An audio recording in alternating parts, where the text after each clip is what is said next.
Welcome to the Wednesday, September 17th, 2025 electronic meeting of the Ann Arbor Transportation Commission. This meeting is being held electronically, but we intend to conduct it similarly to an in-person meeting. Public comments will be via telephone or Zoom only.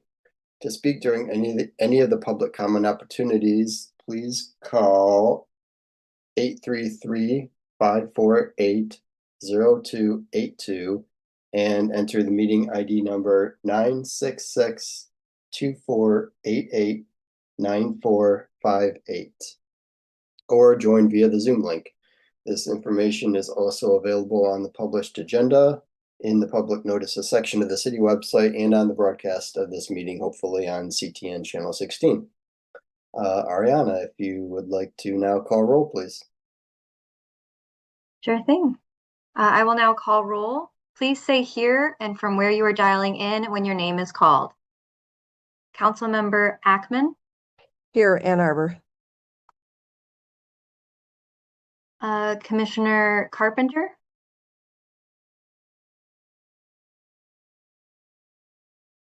Okay, Commissioner Conway. Here, Ann Arbor. Commissioner Dunlap. Here, Ann Arbor. Commissioner Flewelling. Here, Ann Arbor.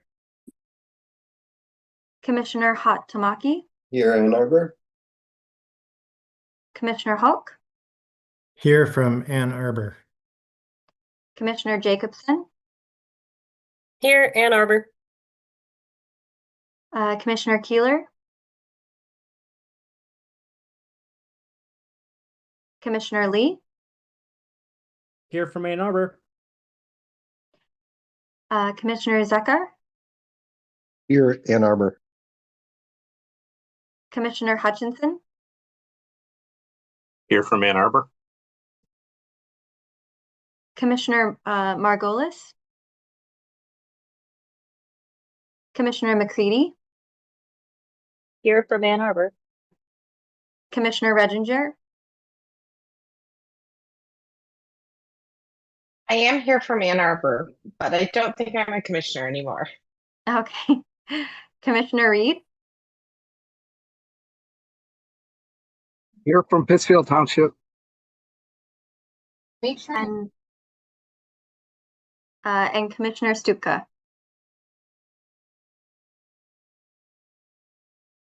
Okay.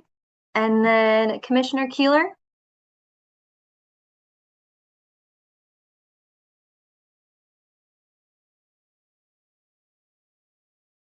Okay, I believe that is everyone. All right, yeah, we have a quorum. All right, there are two items tonight on the consent agenda: approval of the agenda and approval of the minutes from our previous meeting. Are there any modifications to the consent agenda?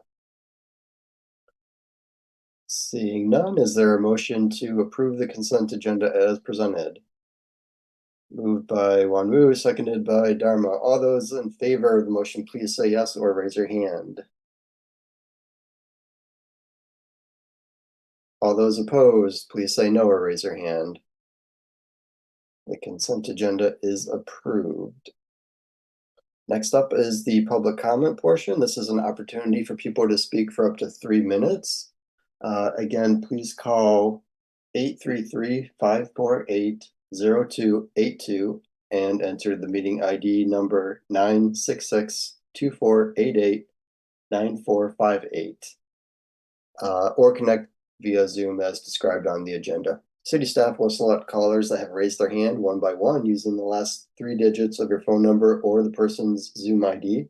In order to electronically raise your hand to indicate your desire to speak, please press *9 on your phone or select the raise hand button in Zoom.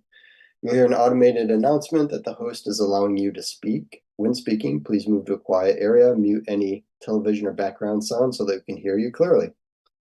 Please state your name at the beginning of your comments. Ariana, do we have any members of the public who wish to speak tonight?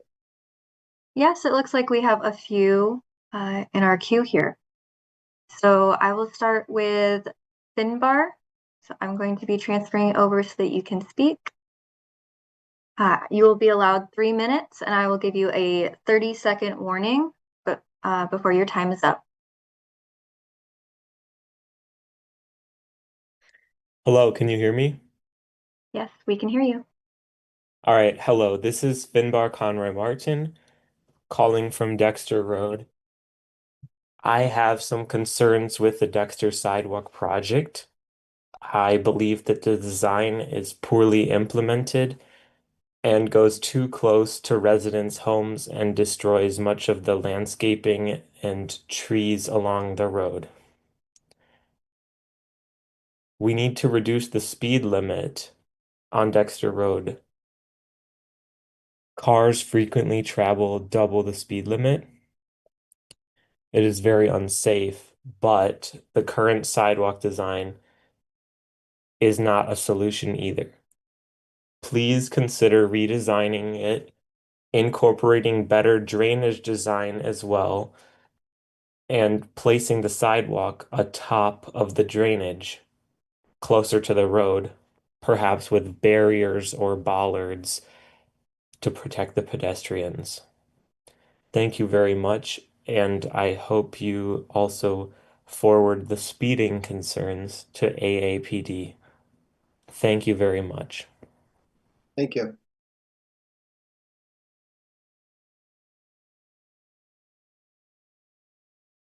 Okay, it looks like we have another person with their hand raised.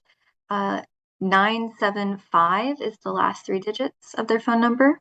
So I'm going to allow you to talk. And again, you will have 3 minutes, and I will give you 30 seconds before your time is up.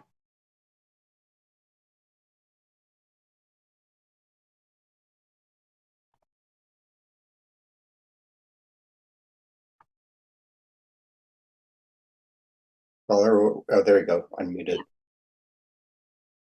Hey, it's Finbar again. This time speaking on the Miller sidewalk or Miller improvements project. Overall, I believe it's a good project.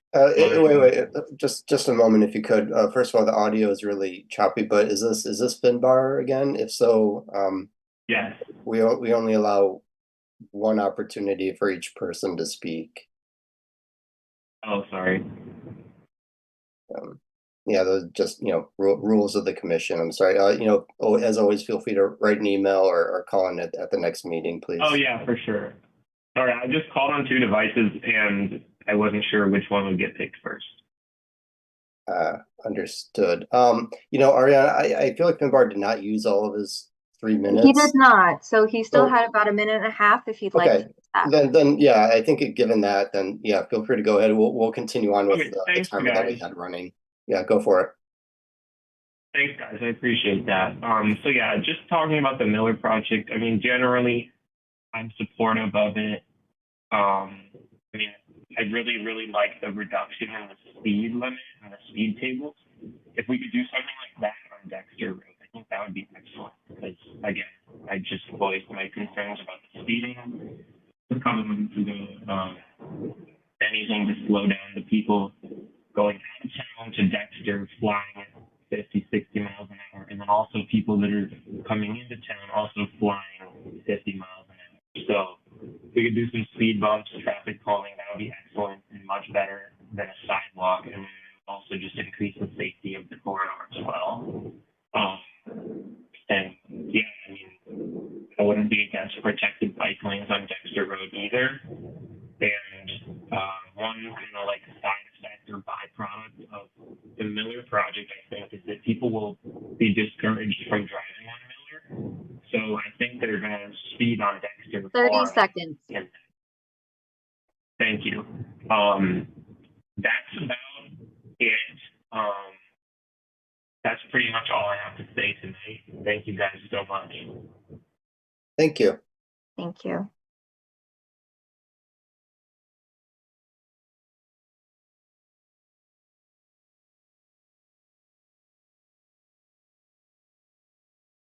Is there anyone else with their hand raised? Does not appear to be so. Okay. So that's everybody. All right. Thank you to all the members of the public for attending this evening. And please, commissioners, take note of the emails that are in our packet for this month. And there's about a half dozen or so in there, so please take a look at those if you haven't already. All right, next, moving on to business. First up, of the two items we have tonight is the Brockman parking removal resolution. It's a proposed resolution. And I believe Cyrus will walk us through the proposed resolution and project, and we will be voting on whether to send this up to council, I believe, after Cyrus walks us through it. So, floor is yours, Cyrus. Thank you, Commissioner Hadamaki. Can everyone hear me okay?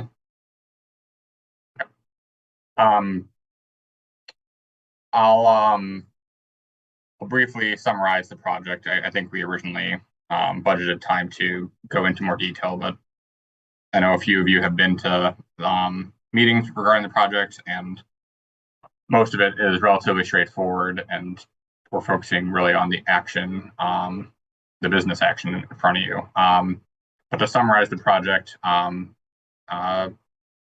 involves filling sidewalk gaps on Crestland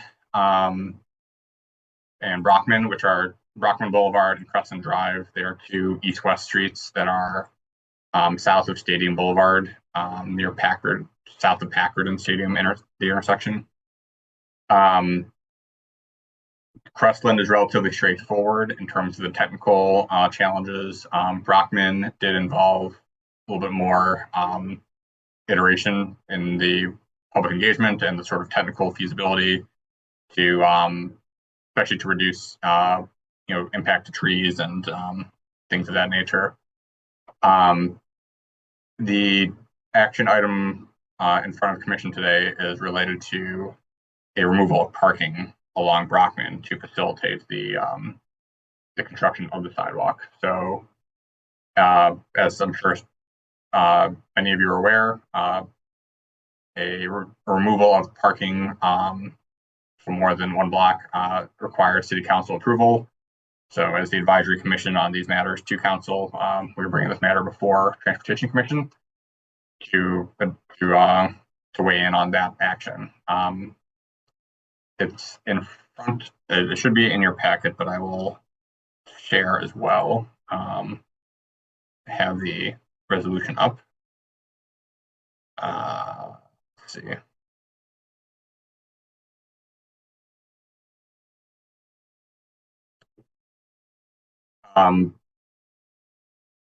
So the resolution has, title, memorandum summarizing, I think in particular, maybe of note is following several public engagement meetings on Brockman, staff developed a design that narrows Brockman from 31 feet to 22 feet in width in order to create additional space for new sidewalk. Proposed design will reduce proximity of the sidewalk to adjacent residences and will also have the extra effect of slowing traffic by narrowing the roadway. In order to accommodate this, the on-street parking will need to be eliminated on the south side of Brockman Boulevard, and the proposed pavement layout on Brockman Boulevard will allow two-way yield traffic while allowing parking on the north side only. Chapter 126 of City Code requires City Council approval for the permanent or temporary restriction of parking for more than one block. The particular whereas clause that again is before you has been highlighted. Whereas Transportation Commission recommends the City Council approves a prohibition of on-street parking on the south side of Brockman Boulevard from Brockport to Verdon Road.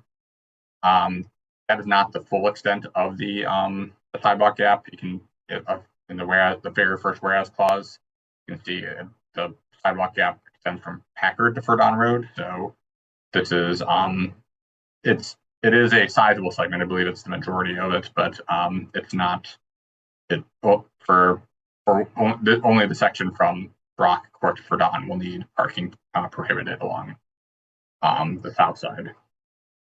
So that is the essential. That is the action before commission tonight. Is whether transportation, if whereas clause is built, it has been worded as it will proceed to council if Transportation Commission recommends this approving the prohibition of on-street parking on the south side. Again, that's the action for commission today.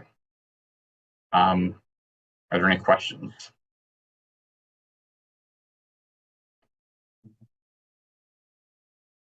All right, yeah, seeing as there are no questions and we're, post a lot of public engagement and a lot of work by the engineering team for this design. Oh, yep, Lauren, I see a question. I think you're still muted.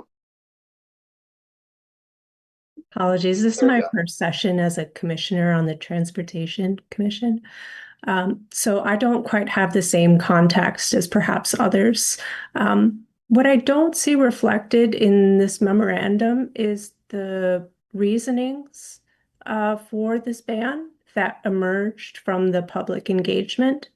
To me, it seems like important context of, what specific topics came up in the public engagement that surfaced that this design was the best solution forward. Sure, I can touch on that. And I'll share. I can appreciate, first time at commission, there's a lot. We were kind of cutting to the action item before commission, but I can appreciate wanting extra context. The main design, the main items of discussion that impacted the proposed design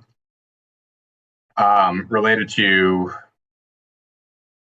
I would say the two biggest topics of discussion were minimizing impact to existing trees in the right of way. So I believe the proposed design, I know it impacts a single digit number of trees across both sidewalk gaps. I want to say it's something on the order of 2 trees per project. I think 2 trees on Brockman and then either 1 or 2 trees on Crestland. I apologize. I don't know some of those numbers off the top of my head. I'm not technically the project manager for it. I was just the transportation engineer kind of helping with the transportation related elements of the project. So that was one main discussion item. And the other was, currently there is parking allowed on both sides of the street. There was considerable hesitation among the residences to eliminate both sides of parking. Parking is always something that we tried. There are trade-offs associated with providing parking, especially in an area like this that tends to have,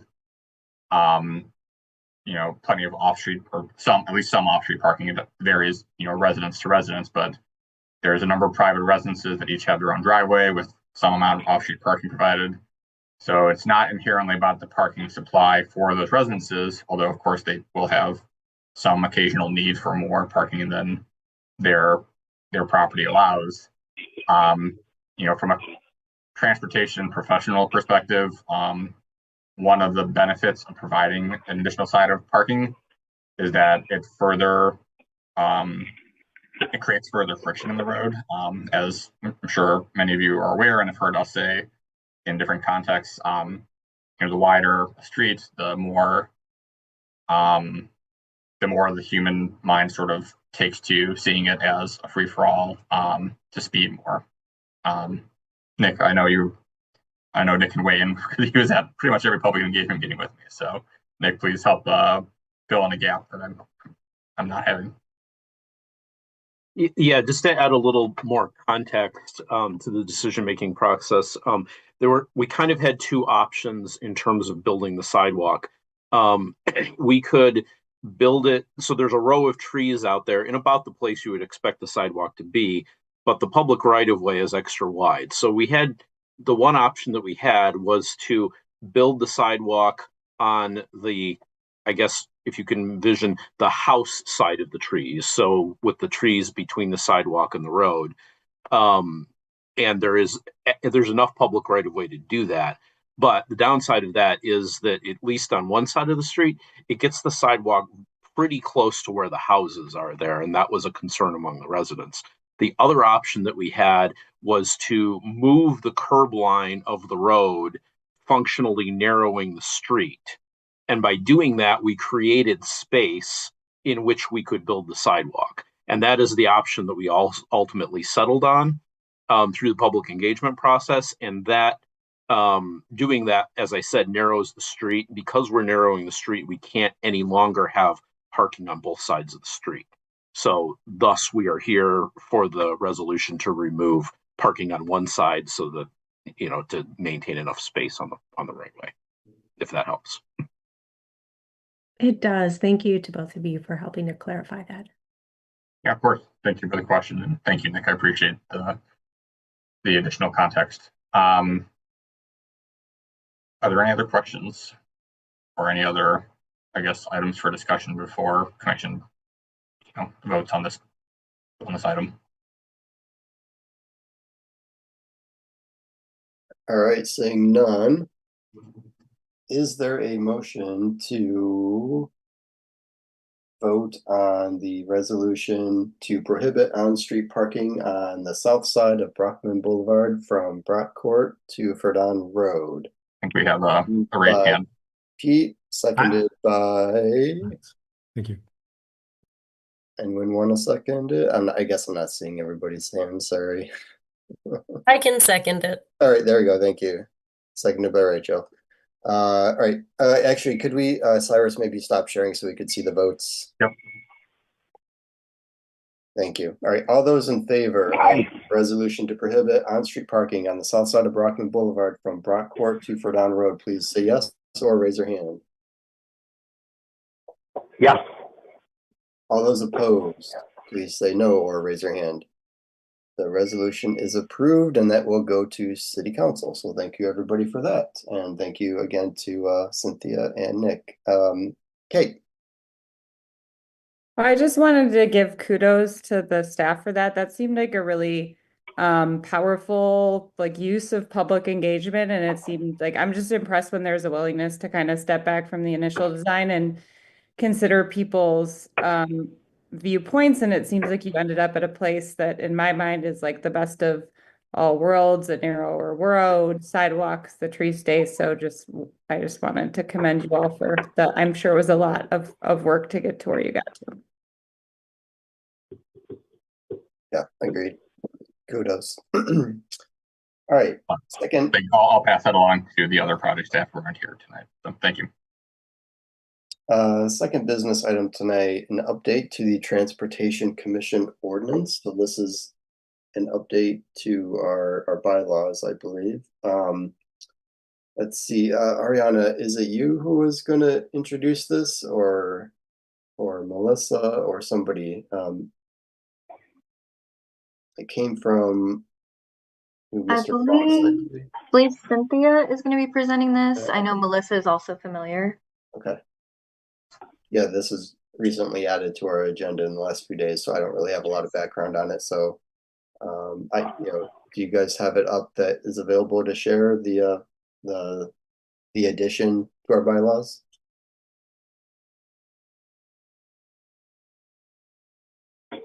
Certainly. Just give me a moment. Okay. It's one thing I do not have open. For clarification, it is an update to the ordinance, not the bylaws. I see. Okay.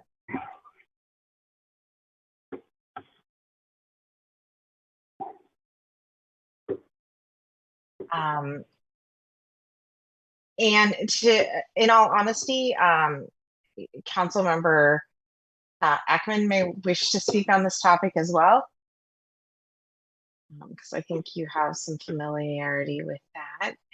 And I can read through the addition that was made if that would help. Just while people are maybe getting organized. So there is section 3 of the definition of the Transportation Commission, where it states that the Transportation Commission shall have the following powers and duties. And amongst those, number 6 had read, I believe it had read safety related programs and projects.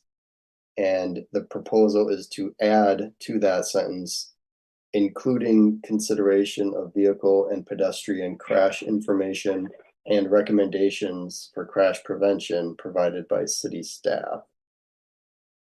If we can clarify that that is the right thing that was added, yeah. What's shown in the highlighted section, I think, is the only part of this resolution that's changing, right? Yes.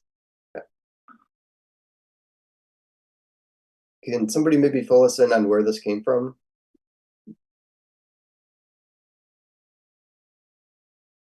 So yeah, I wasn't sure if you were going to introduce it because I can fill in a little bit of my motivation. So Yeah. I worked with the city attorney's office. I was exploring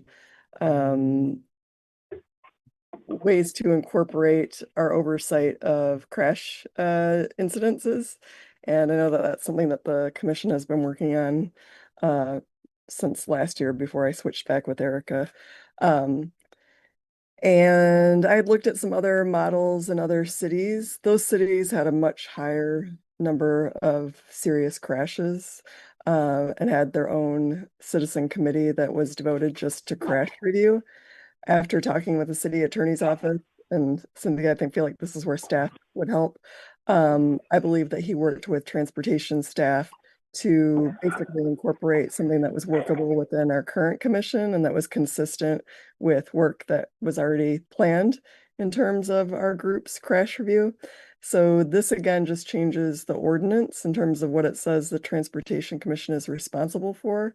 And then when we have our annual update to our bylaws, we would want to incorporate this and vote on that. So that's it in a nutshell.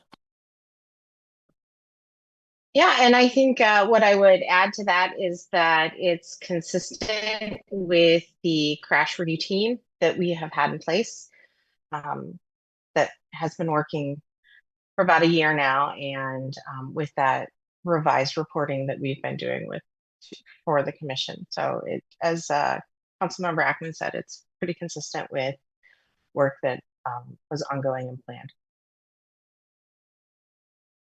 All right, so yeah, this is I agree. It's aligned with what we've been doing more of over the last year, which has been I think a welcome addition to our duties here. So I am happy to see this reflected in this document, and then we'll add it to the bylaws the next time that comes up next year for consideration to modify wherever it's appropriate within the bylaws. So what we'll be voting on, not right now, but what we will be voting on this evening is, so what exactly is this document? It's not our bylaws, it's like the guiding document of the commission.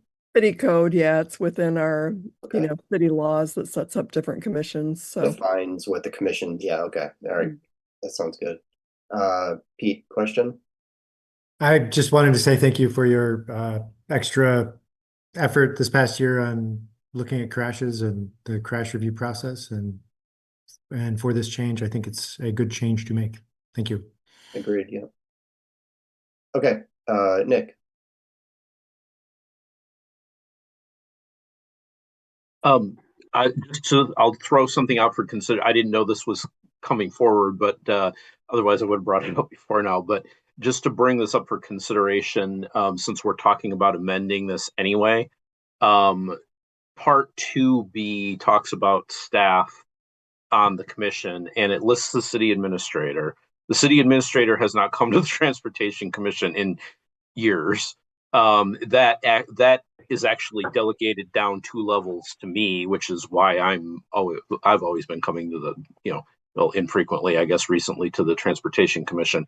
Throwing it out for the consideration whether you want to take that out or not, since the city administrator doesn't really come to these meetings, but it doesn't matter to me. Just throwing it out there if we're doing cleanup anyway. Thought I'd mention. I mean, it does say, like you said, it says that the administrator shall designate, or that's not delegate, I guess, designate. Yeah.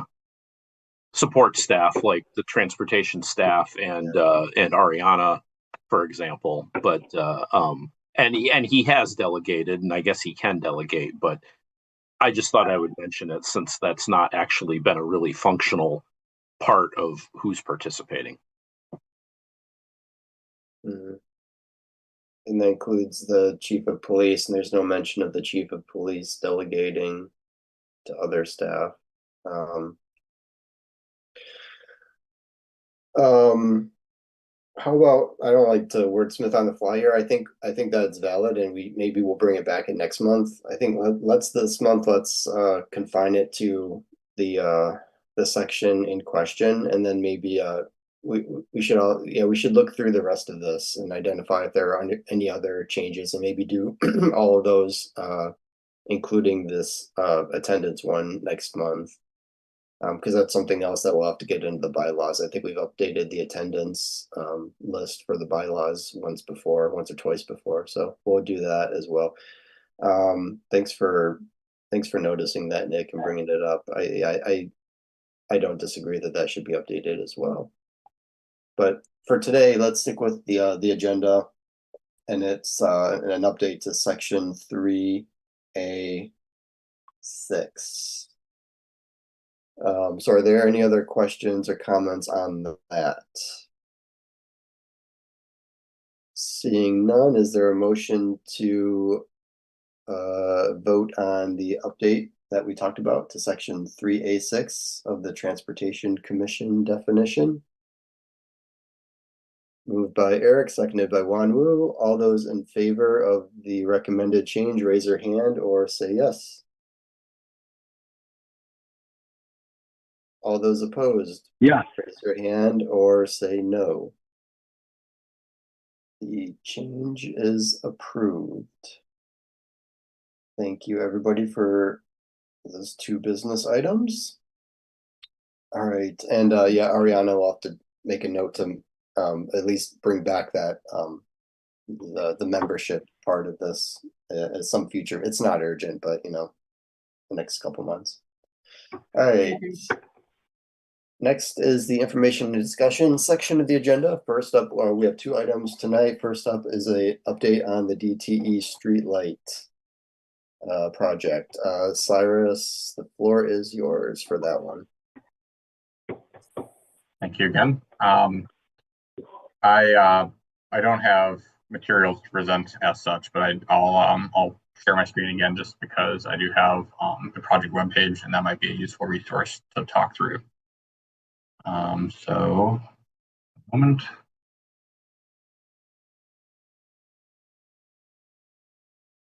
Okay, so this is an update on the DTE LED streetlight conversion project.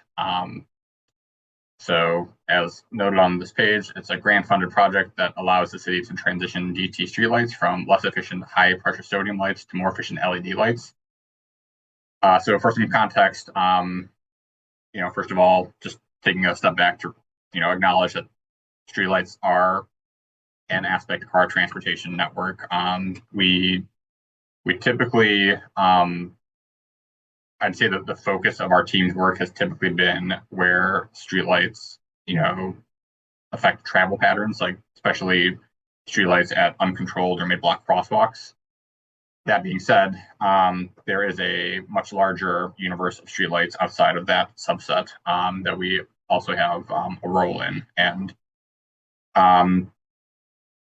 there's, broadly speaking, a number of streetlights within the city. And the majority of those streetlights, on the order of like 5,000 plus, are owned and maintained by DTE, our local utility. The city-owned streetlights is a smaller number, in the 3,000 range. I don't remember the exact number off the top of my head.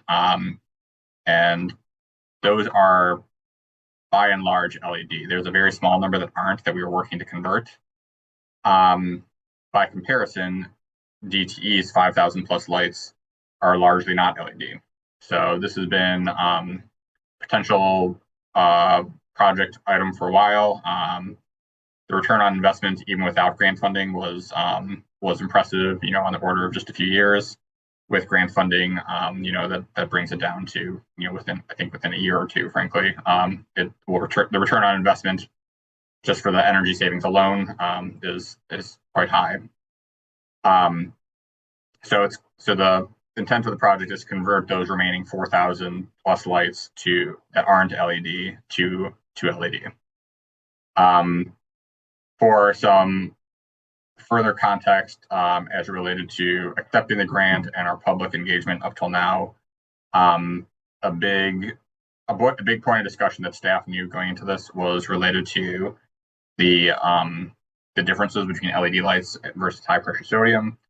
A traditional high pressure sodium light is a warmer color temperature, which is kind of more like orange, yellow.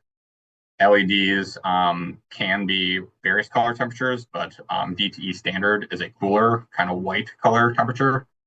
There are some visibility impacts related to that, but it's relatively minimal compared to the wattage.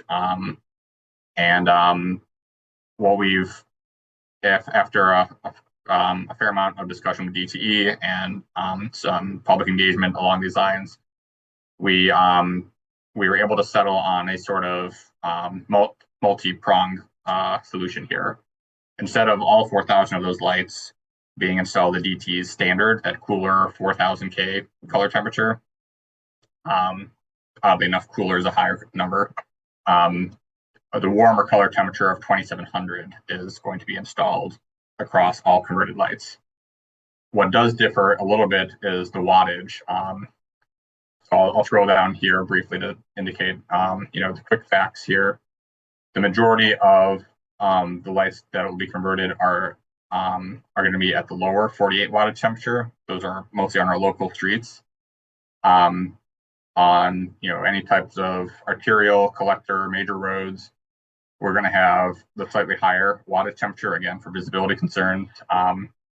There's some other criteria here related to if it's, adjacency to a school zone, DDA minor streets and alleys. The West Washington Street Bike Boulevard is a potential capital project that we've been in discussion for a while. So we want to ensure that that has adequate lighting as well. Let's see what else is at a sort of high level.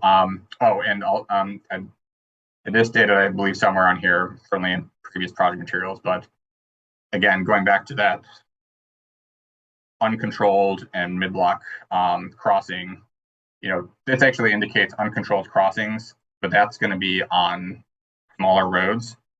We are still intending to, on our major roads, install DTE standard, which is at 4,000K, generally a 58-watt light. I think some of the existing ones are a little bit higher wattage, but that's the lowest wattage that would be installed. Most of these conversions are not touching a major mid-block crossing. It's it's a relatively small number of these 4,000 plus lights. But just as a note, there is technically a third category beyond these two, but it's quite small. This is the project webpage. It's kind of discussing the details of the project. It's from a sustainability and efficiency perspective. The lower electricity footprint of the LED lighting is specifically called for in our 820 climate action plan. Public engagement was really about the various wattages. We originally did pilot a lower wattage light of 29 watts as a possibility as well. In discussions with DTE afterwards and in realizing sort of the material differences, the reason we settled on the 58 and 48 watt as our high and low is because they're the same light. It's a simple, I'm not sure what the equipment is called, but there is the ability to adjust that particular light fixture from 48 to 58 watts. So they're installing the same light, which makes the maintenance needs for a special order item like this a little bit simpler. So public input results kind of reflect that it was a very small amount of public input we received, 56 survey responses. And then this webpage shows all the lights that are in that project scope. So these blue lights are the 58 watt, orange are 48 watt. And then we also actually have some DTE lights. Again, sort of another small subset, but 54 and 44 watts. These are kind of like, in some of our residential areas, there's like shorter kind of pedestrian scale post top lights. These are mostly on the north side of town. I think like these green ones here are the 44 watts, and then these blue ones are the 54 watt. And then if you click on any individual one, it'll tell you the details of, what is that pole ID, what's the wattage going to be converted to, and so on. So the project webpage kind of goes into all that, context for the project, reason, progress. So, up to now, the conversion itself actually began this summer in July. And it has had one or two brief pauses from DTE's contractor. So it has not been a consistent weekly progress report, which is something we are working with DTE on. We meet with them on a regular basis. I'll be meeting with them tomorrow to see if there's not an urgency per se from a funding perspective at this point, or and this is the type of work that compared to other construction projects can occur more year round. So it doesn't necessarily have to be done by, the same time that a road project would typically be completed, but there is still interest in trying to complete this work sooner rather than later. So we keep working with them on our ability to do that. So at that point, I'll just provide the progress, and this is actually, we have some breaking news that hasn't been related to the website yet. I got an update today that just hasn't made its way to the progress chart here. So this is indicating that as of the last update, just over 19% have been converted. We are now at over 900, so closer to 22%, I believe. And the estimate is that by the end of this week, another 300 will be completed beyond that, which would bring us into the neighborhood of 30% completion. So the nice thing is, unlike installing full street light, this is pretty minimal work. Under the impact to me section, it even says that the installation of each street light location will typically be relatively short. Temporary lane closures is the type of maintenance of traffic typically involved. We're not seeing any need for full road closures. This is all work on existing poles. There's no need for underground work or frankly even overhead wire work. It's just swapping out fixtures to kind of simplify. It's a relatively simple way to put it, but it's accurate. And I guess I'll pause there because I've been talking for a while and maybe there's questions. Any questions or comments? Thank you so much, Cyrus. I've been looking through the Engage website here, and there's an amazing amount of information. The interactive map is fantastic. Rachel. Yeah, thanks a lot, Cyrus. This is a cool project. I missed when you said where the grant was from. If you could repeat that. Yes, I did not say it, so you didn't miss it. Okay. So, it is so the Southeast Michigan Council of Governments, SEMCOG, is sort of the regional planning agency. It's based in Detroit. It covers, I think, 7 counties, including Washtenaw. So they kind of put a call out for this particular grant, which is actually relatively new. It was new as of 2021 or 2022, called the Carbon Reduction Program. And I believe that grant, I think the Infrastructure and Jobs Act is the sort of genesis of that grant. So that's part of why it's new. Yeah, I was going to ask if you knew specifically if it was pass-through funding and where the pass-through came from, but I can look that up. So it's Federal Highway Administration is the administering federal agency. SEMCOG is sort of the regional planning agency. So they put out the call for projects. We gave a short application, and again, because of some of the things I stated earlier, return on investment, sustainability goals. Again, streetlights are not always thought of as a transportation type of project, but for some of the reasons I stated, we certainly see it as such. It's always, and we applied, and it was a competitive application that got awarded. So Great. Yeah, and just one other quick question.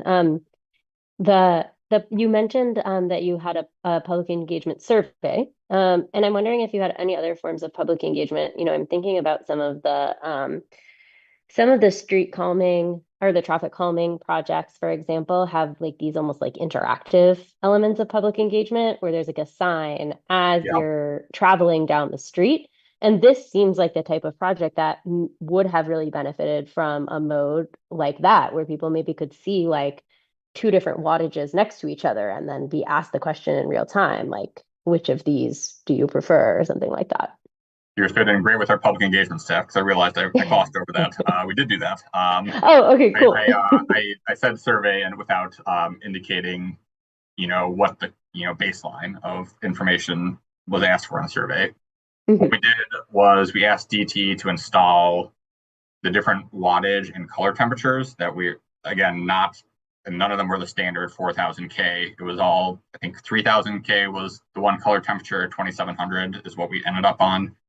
And the original wattages were 58 watts and 29 watts. We installed that combination that's four, combination of four types of wattage and color temperatures. So we installed four pilot locations like that, all nearby each other, to be able to do that comparison, like you just alluded to, on two different parts of town, so that it wasn't, everyone going to, just one neighborhood or what have you. So we did it actually, it's a bit of a trade-off here, but we did it in the dark time of year, wintertime, which is not necessarily when, you get, they weren't necessarily areas with a lot of foot traffic, because a lot of DTE lights are outside of our downtown, and inherently there's lots of foot traffic anyway. But again, there was 56 survey responses across those two sets of locations, those 8 lights in, two neighborhoods. So yeah, that was the extent, like that.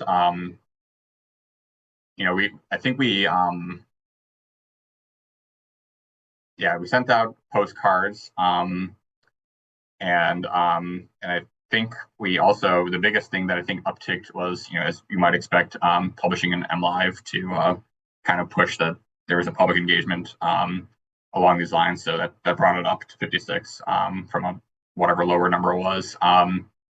And then beyond that, I think the only public discussion, you can probably correct me if I'm wrong, Councilmember Ackman, but I believe was at the council meetings related to accepting this grant and moving forward. But that was kind of our public engagement thought was, like you said, it's a lot easier to see in the field, as it were. We can show a picture that shows what a 2700K light looks like in theory compared to a 4000K, but I think seeing them in the field, I think there was some differentiation. I think, again, that color difference between 2700 and 3000 is relatively small. So the wattage is probably a bigger differentiator in the end, but yeah. Thank you. Dharma. So I used to be able to say that this was the item that I've gotten the most emails about as a council person, but I think the comprehensive plan has now surpassed it. But before that, this was definitely the issue that we got the most email that I've ever gotten on an issue. People feel very strongly about the lights that are outside of their house, understandably. And so I just wanted to speak to a couple of things that Cyrus didn't mention, which is trying to be as consistent as possible with our dark sky ordinance, which we have, which is really kind of an unfortunate name because it's really about putting light where it belongs instead of casting it upward. And the color temperature correlates a lot to the way that people experience the light and indeed the visibility. So there's a glare that can come off the cooler temperature lights. Does it sound like I nerded out on this? Yes, I did. So one thing that you didn't mention, Cyrus, is that you all worked with DTE to make sure that there are house side shields on all of the lights. And I've already been getting some feedback from residents who've had these lights installed and are very happy with that, saying that light is much brighter. I mean, it's such a weird comparison because often what they're replacing is kind of old fading sodium lights. Yeah. So they're definitely noticeably brighter, but not shining into the homes. So, we technically on this project don't have to adhere to the our own dark sky ordinance for all kinds of reasons, but I think we were able to get very close to that, much closer. Well, indeed, if DTE would have done this on their own, we would have not been consistent at all with our dark sky ordinance. So it's much better than what they would have done on their own. I appreciate that. Thank you. There are a lot of details to this, and like you, it was easy to fall down the rabbit hole once you start pulling that thread. But yeah, the house side shield element, I'll add that is something that we were doing on a sort of as needed basis before. If a resident, generally when a light was newly installed, which again was generally at an uncontrolled crosswalk, they would contact us or DTE, and DTE would have their contractors or staff install that house side shield. And to Councilmember Atkins' point, we had a proactive, we discussed with DTE the idea of just proactively saying, let's put them on all these lights. And because we knew, even though we're getting the color temperature all really close to what the existing HPS lights are, the light distribution pattern is still different. There is still, that whole placebo effect kind of thing of like you see someone working outside your house and changing a light, and whether or not the light actually feels different to you, work was done, so you have questions. And so so yeah, we have installed that, and yeah, thanks for adding that extra context. Hey, Cyrus, I don't think the map shows when the streetlights have been converted, right? So is there a way that people would know if the streetlight, outside their house has already had this completed? Not from this map. We are working with DT to maybe get that type of level of detail. Right now we're kind of getting a summary level of number of lights in the general areas that they're in. They're not providing like individual light IDs and the conversion status, but so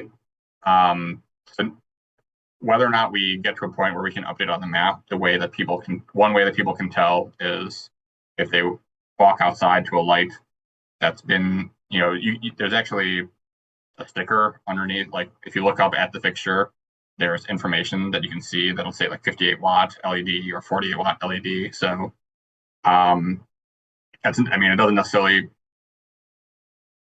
I guess that's really the way as of right now, unless we get to a point where we're getting more granular information from DTE. That's right now we're kind of giving this the summary progress. So yeah, just curious.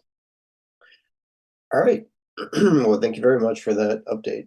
All right, let's move on then to the second topic of our information and discussion section tonight, which is the lane reduction study by the Tool Group. And let's see, who is going to present this?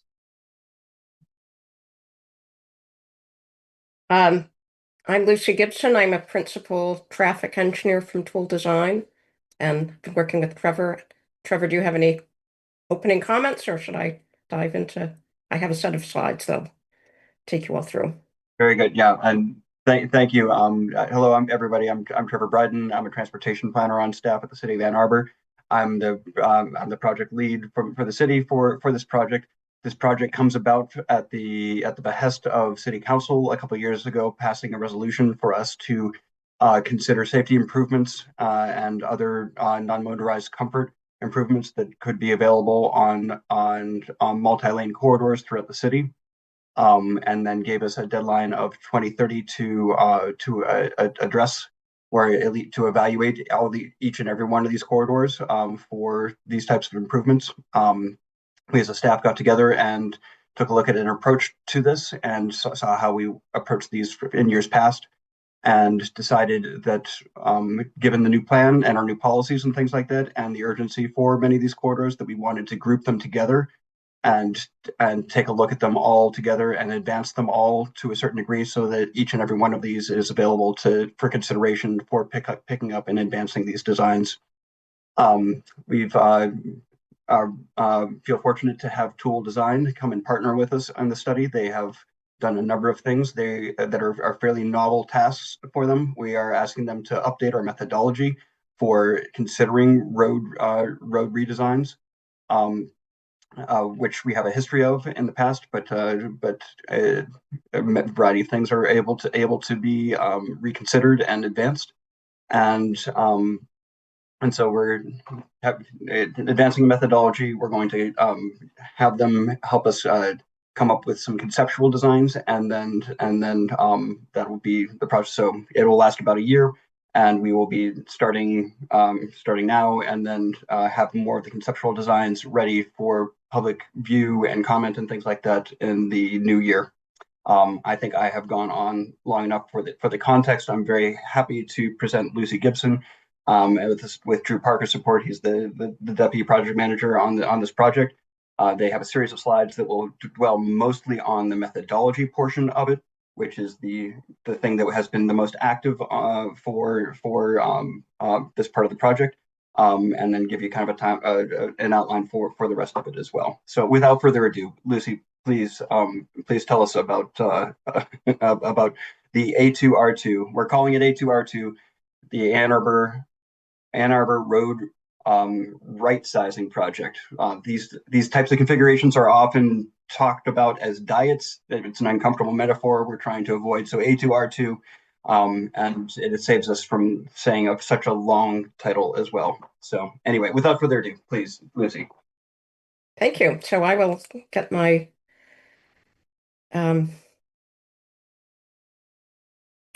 screen shared here. Now, are you able to see that? And let me get the slideshow started.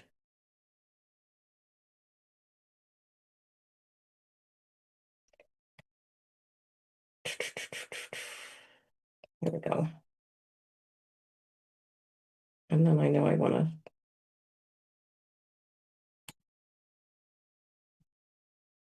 All right. Can you now see the slide in a full screen? Yep, looks good. Setup? Good. Sorry, always takes a minute to.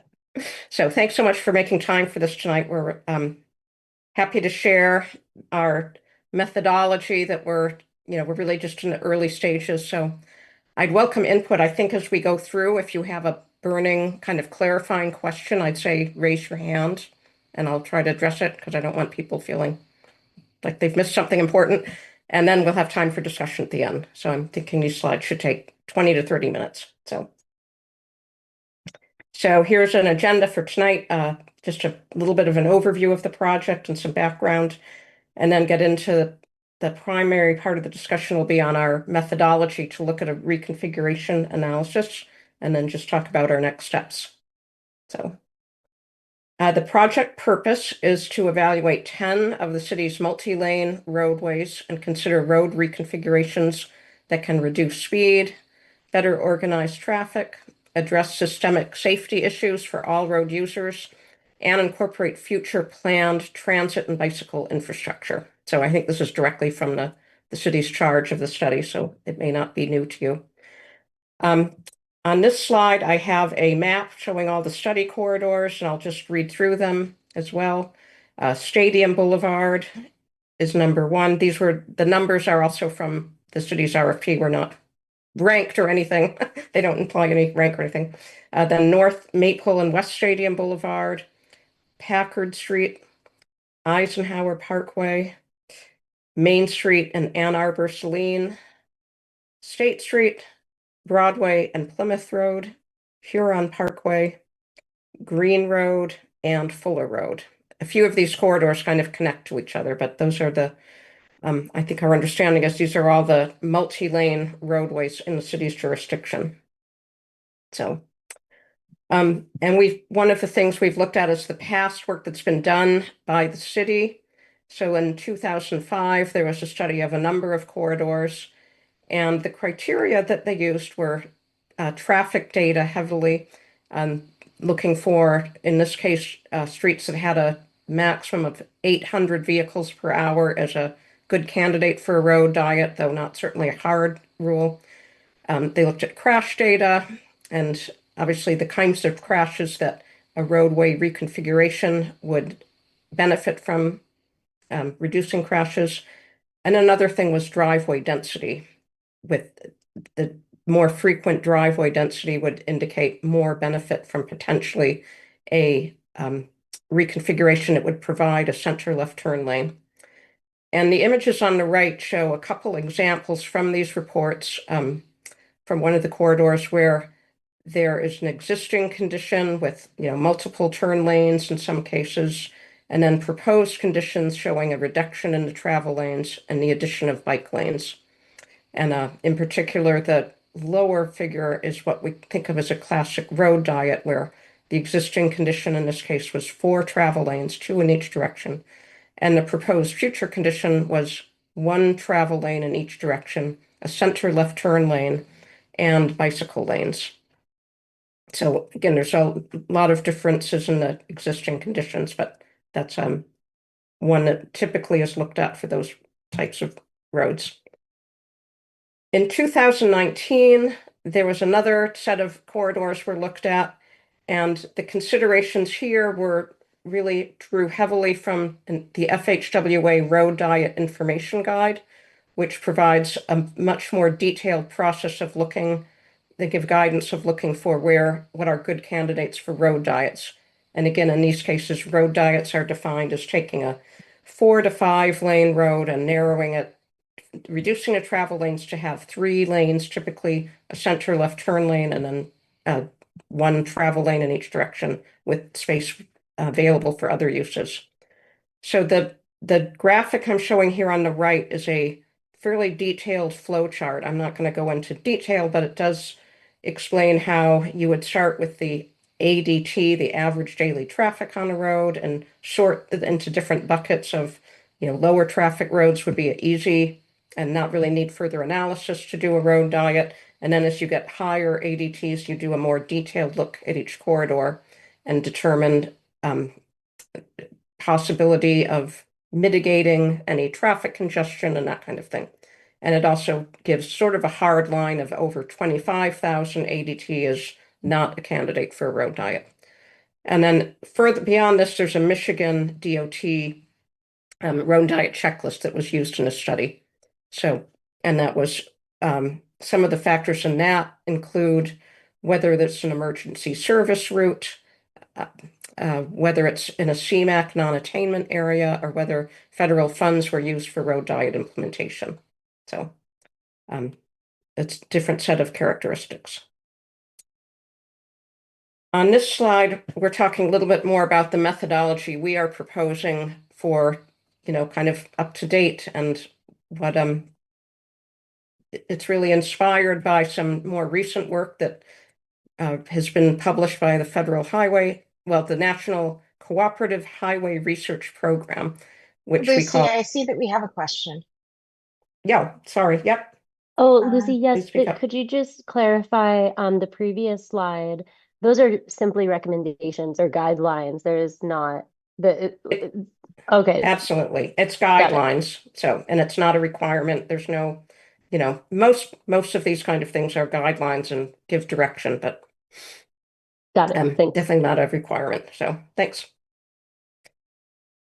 So the current art approach that we want to bring to looking at these corridors looks at one of the features of this new work that's been published, and NCHRP 1036. That's published by the Transportation Research Board that does a lot of, best practices and publications on road reconfigurations. One of the key factors of this is to do what we call a 16-hour framework rather than only looking at the peak traffic periods, and gives a little more thought to, can we tolerate some congestion during the peak hours, or how much can we tolerate in order to get some of the benefits? And it also considers the consequences of too much roadway capacity, especially for all those hours of the day that maybe you don't need the capacity. And there's an infographic on the right that's drawn from this report that outline some of these issues of too much roadway capacity. One of them is higher speeds. When there's excess capacity, there's more opportunity to pass, and it leads to higher traffic speeds, which can be a real hazard to all the road users. It makes streets less safe for people walking and biking. It can make longer wait times for all modes, and streets take up such a large amount of space that it's really valuable real estate that by devoting it to vehicle capacity that's not needed, it's not really in the best interest of the city health. So I'm now showing a slide that shows, really compares what has been the past approach by Ann Arbor and many other places around the country versus the approach that we're taking in this study. In the historic approach, it was really a question of motor vehicle traffic operations. That's like the level of congestion as the key indicator of can a road diet be done or can it work? Where our approach now is going to take a broader focus. Of course, it'll consider congestion, but also focus on safety and community goals, and also consider those negative consequences of too much capacity. In the more conventional approaches that we that just reviewed, there's a typical focus on the peak hour or even the peak 15 minutes of traffic operations, where in this approach we'll look more at a 24-hour or 16-hour evaluation framework. And a third difference is that in the typical approaches in the past for road diets, the thought is that you'll first look at what motor vehicles need and then use the leftover space for other things that the community might want to have on their streets, like sidewalks, bike lanes, or streetscapes. And in this, again, it's a more holistic look where you look at the ideal spaces needed for all the modes and to achieve the community's vision. So just considering a lot of different factors all at once. So as we're looking at these three, at the 10 different corridors, we have three main steps that we'll be taking. The first is screening, where we'll be looking at, again, kind of like was done in that flow chart, where we look at where are the places that seem clearly suitable for roadway reconfiguration and what would that reconfiguration be. And then the corridors that might be more challenging, where we know that there'll be more of an impact to traffic congestion and other things, we'll look at mitigation. What are some of the things that can be done to make the impacts more acceptable? And then the third step in the study will be to do concept design for the recommended strategy. So I'm going to go through each of these steps, and we'll have an example application as well with one of the corridors.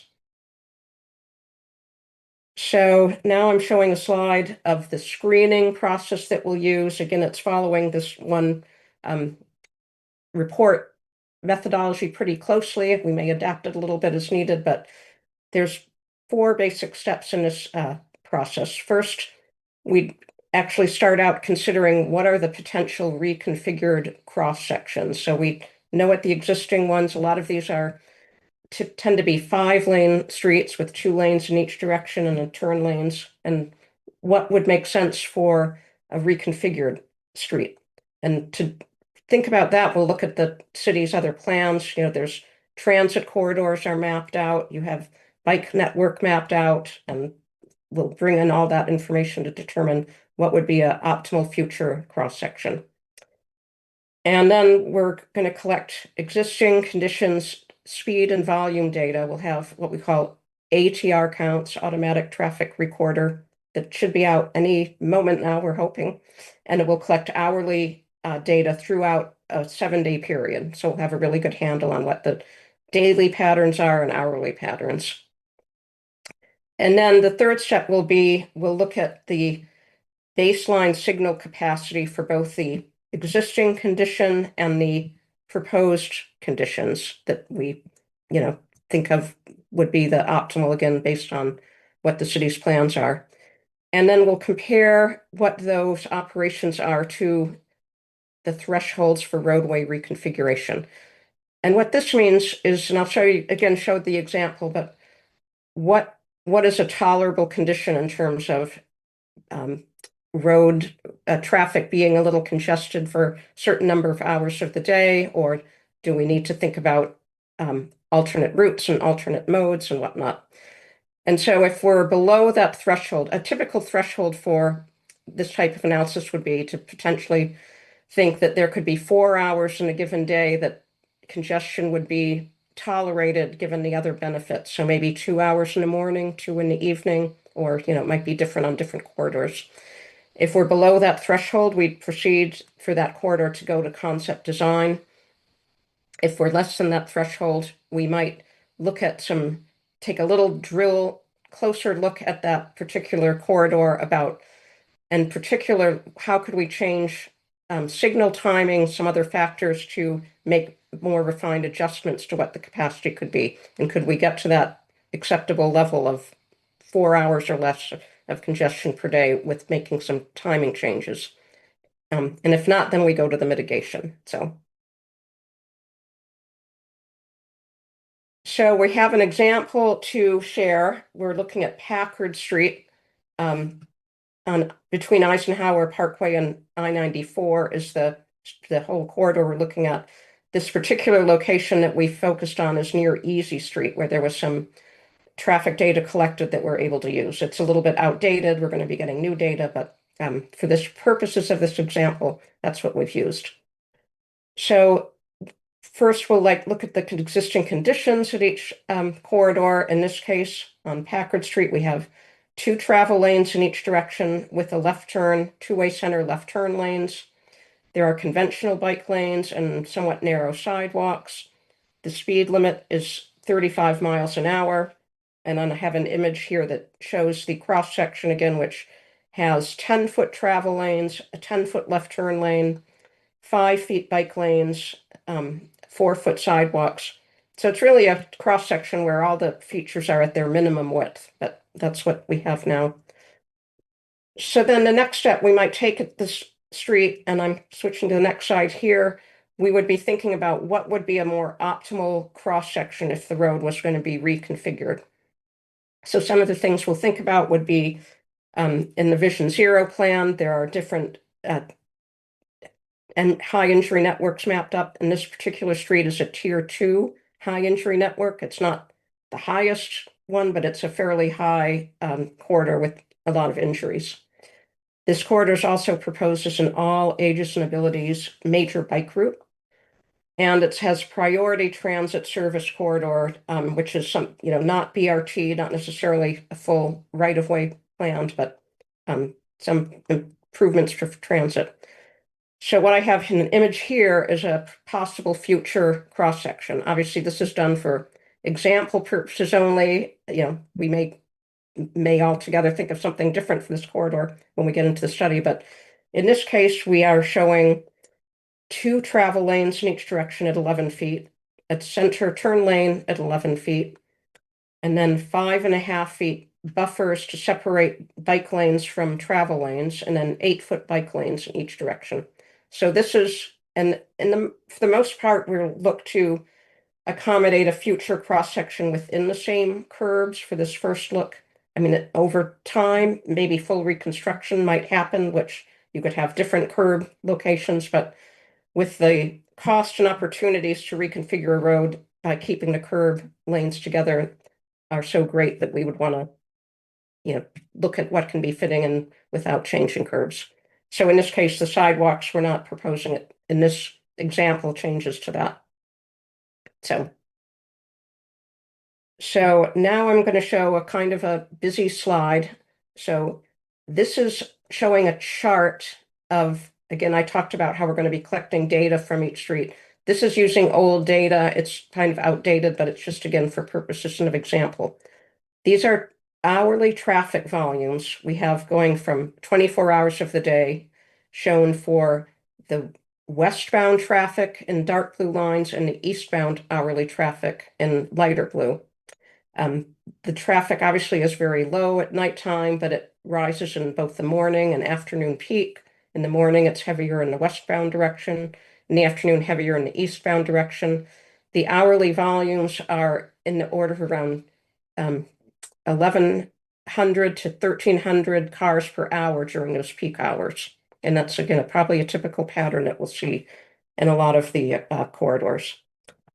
Then also on this chart are a couple solid lines. And what these lines are showing is sort of a rough estimate of capacity for hourly traffic. So a good, apples to apples comparison of what we're seeing in the data for both existing conditions where we have 4 travel lanes is the top line. It's a little over 1,400 vehicles per hour. And then what would that hourly capacity be for a 3-lane roadway, meaning 1 travel lane in each direction plus left turn lanes? And that's about 1,100 vehicles per hour. These numbers are just taken from averages published by, again, the NHCRP report. They're not super refined, but when we look at those numbers, what we'd see is in the existing conditions, the roadway is under capacity all hours of the day. For 24 hours, it's all under capacity. And that's this chart at the bottom showing that. The 3-lane scenario would reduce capacity such that there'd be 5 hours of the day where traffic volumes would exceed the capacity. Under these estimates of capacity that we have that are very kind of generic and somewhat conservative. So given that we're thinking about, well, maybe we'd want to tolerate 4 hours of congestion per day, we're actually just above that threshold. So what this would trigger is just to taking a little more refined look at what is the actual capacity on this street at these intersections. Because the solid lines that show capacity assume a rough estimate of 40% green time for the main thoroughfare, which is quite conservative. Often on a major street, you have quite a bit more of the time of each signal cycle, which is really what governs capacity, might be more like 50 or 60% green time. So again, this is a conservative assumption on capacity. So what we do, I'm just showing the next slide where we take a closer look at that corridor and how the signals are operating. We often would find, and again, this is an example, but during the peak hours, that the way the signals operate provides quite a bit more green time to that major thoroughfares. That actually means that in this case, we'd have only 1 hour of the day would be over capacity operations. So our first check is just looking at sort of generic assumptions. If we don't meet the thresholds of 4 hours of congestion per day, we'd take a closer look at the signal operations.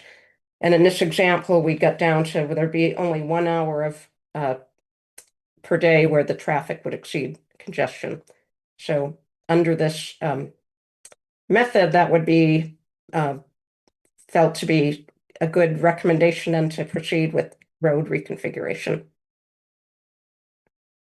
So, however, there might be corridors that we have that we'd still, looking at the more refined analysis, we'd still find that maybe more than 4 hours per day would be congested. And that's what we're calling the mitigation step. We'll take a closer look at those corridors. We really don't know how many there'll be at this point because we're just starting from scratch, but we'd take a closer look to see what are the trade-offs and benefits of roadway reconfiguration and what are the opportunities to mitigate it. So the steps in this project would be, again, to document the goals for each corridor. Step number 1, document Ann Arbor moving together corridor goals related to reconfiguration and really take a close look and consider should we move forward with reconfiguration. Number 2 is we'll take a close look at the traffic patterns and route characteristics that might support the potential to reduce peak hour vehicle traffic. That would be things like the mode split, the trip length, the trip purpose, and the potential for bike and pedestrian and transit use and potentially land use changes. A third step in here would be to calculate the person throughput for both the existing and potential reconfigured cross sections to think about, are we providing capacity for people, maybe not as much for vehicles, but will we provide the sort of mobility needed? And what would that look like? Number 4, we'll look a lot at safety. We'll identify speeding and crash patterns and conflicts and impacts to emergency routes potentially affected by reconfiguration. So in considering all these, will reconfiguration lead to greater safety? And that's another factor to consider. And then finally, after looking at all these things, we'll work with the whole city team to assess the risks and benefits of reconfiguration and develop a recommended design. You know, we may not find that every corridor is a good candidate for reconfiguration, but we really want to take a close look and make sure we're considering all the benefits. I've got a quick question. Sure. About the data collection. So you mentioned that it's starting soon, and I have seen some of the ADT strips on some of these corridors in question just in the last 24 hours. So I assume that that's what those are related to. How long will you be collecting the vehicle data for? And are you looking at speeds as well as volumes? Yes, we are going to be we're collecting data for a 1-week period. And I don't know the exact dates, and it might not be the exact same dates on each corridor yet, but we have a contractor to do the counts underway. There'll be 7 days for weekend. We do want to avoid a football weekend, but get more of a typical weekend within that 7 days. And it will also include speed. So we'll have speeds and volumes. We will not have multimodal uses like bike volumes and whatnot, although we will be collecting that later in the process. I'm just curious, is there a reason only 7 days? I mean, just from a outsider perspective, it seems like the strips are out there, just let them be for a long time. But does it take a lot of effort or something to collect It them? does. It's Just like being a a college town, things are very up and down, as you might imagine. right. Well, and that was that's why it was considered.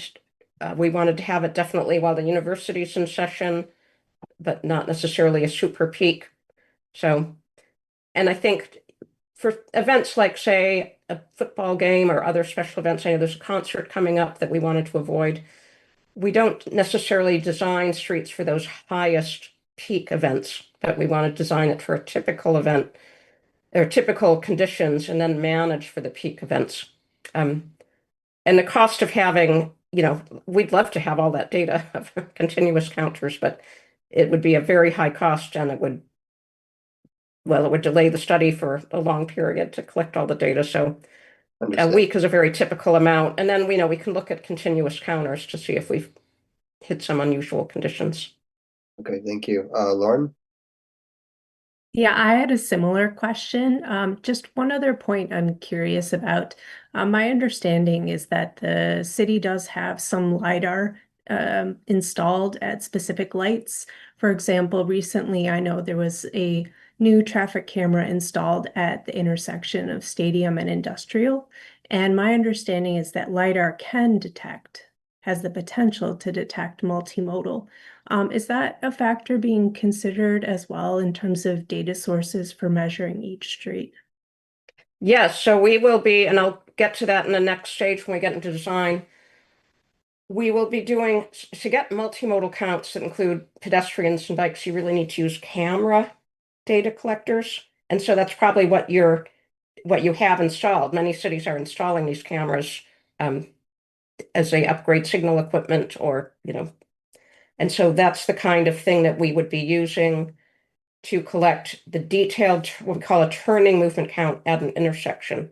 And we'll be doing that kind of count later as we focus in on the most challenging locations, and especially where we have 2 of these corridors coming together, we'll get those multimodal counts. But for the amount of places that we need at this point, doing what we call the ATR or tube counts was what we think is sufficient for now and will get us further down the study. Okay, thank you for clarifying. Dharma? Thanks so much for going over this. I love the new approach. It seems much more aligned with our transportation plan and where we're at and the intention behind the resolution that inspired this. I'm very interested to see the speed data, of course, because Well, just last week, I saw on the Ann Arbor Police Facebook that someone was pulled over for going 5 miles over the speed limit of a freeway on Plymouth Road. Um, so 75 in a 35-mile-an-hour zone. Um, Oh boy. um, the question that I was going to ask was, no, I don't remember, but I would hope that the speed data could be shared transparently and as soon as possible. I just think it would be useful and interesting to see. Yeah, I think that's it. Yeah. I'm sure that can be Oh, I know what my arranged. question was. How are you interfacing with the ride? Because they have 2040 plans. I know that they have designs on having bus priority lanes. So I trust that you're working closely with them too. Oh yeah, absolutely. And that will be a big factor in when we look at what is the future cross section. You know, there's some corridors that have BRT service proposed, so we would look at those corridors should have a bus lane provided where possible, you know, where the dimensions allow. So, Right. and then also stops, you know, when we get into more of the design to ensure we're getting the bus stops and transfer points that work for them. So Awesome. Thanks. Pete? Thanks for that question, Dharma. I was also going to ask about sharing the speed data, so I'm also interested in that. I also have a question about when we're proposing a new design for a reconfigured street, like how do we choose what our target speed is for that piece of road? Like, how do we, are we going to try and design it so that it is, so the traffic is slower and, you know, to help mitigate any crashes that do happen? How are we choosing that? well, I'll be talking about speed in a bit, but that's definitely a goal for, you know, Vision Zero for the city's plans to make the street safer. Really, a lot of it boils down to speeds, and you know, so we'll understand the existing speed and then have some idea of how it might change with different roadway reconfiguration changes. Well, I guess I would like to encourage that we take these reconfigurations as opportunities to lower speed to be in line with our Vision Zero goals. And then Yeah, I think that's totally, and what I'll show in a few slides will, I oh, think, reinforce that. So more to come. well, sorry to get ahead of it. That's okay. Rachel? Yeah, Lucy, I was wondering if you could say a little bit more about, you mentioned, and maybe you're getting to this, that the sort of person throughput and in particular collecting data on non-car uses of these segments. So I Yeah, I'd have a love to hear lot more of about the that process. coming, so maybe I should keep going Oh, with the sorry. Yes. presentation. So yeah, we're only partway through, but yeah, I think there'll be more, and then happy to answer more questions. So, all right, well, I'm going to keep going through, and then thanks all for the questions. I appreciate the discussion. This is a quote from the report that we, you know, I think is guiding our approach. So I just added is the most important thing is not to change people's minds, but to be honest about the choices on the table and describe them fairly.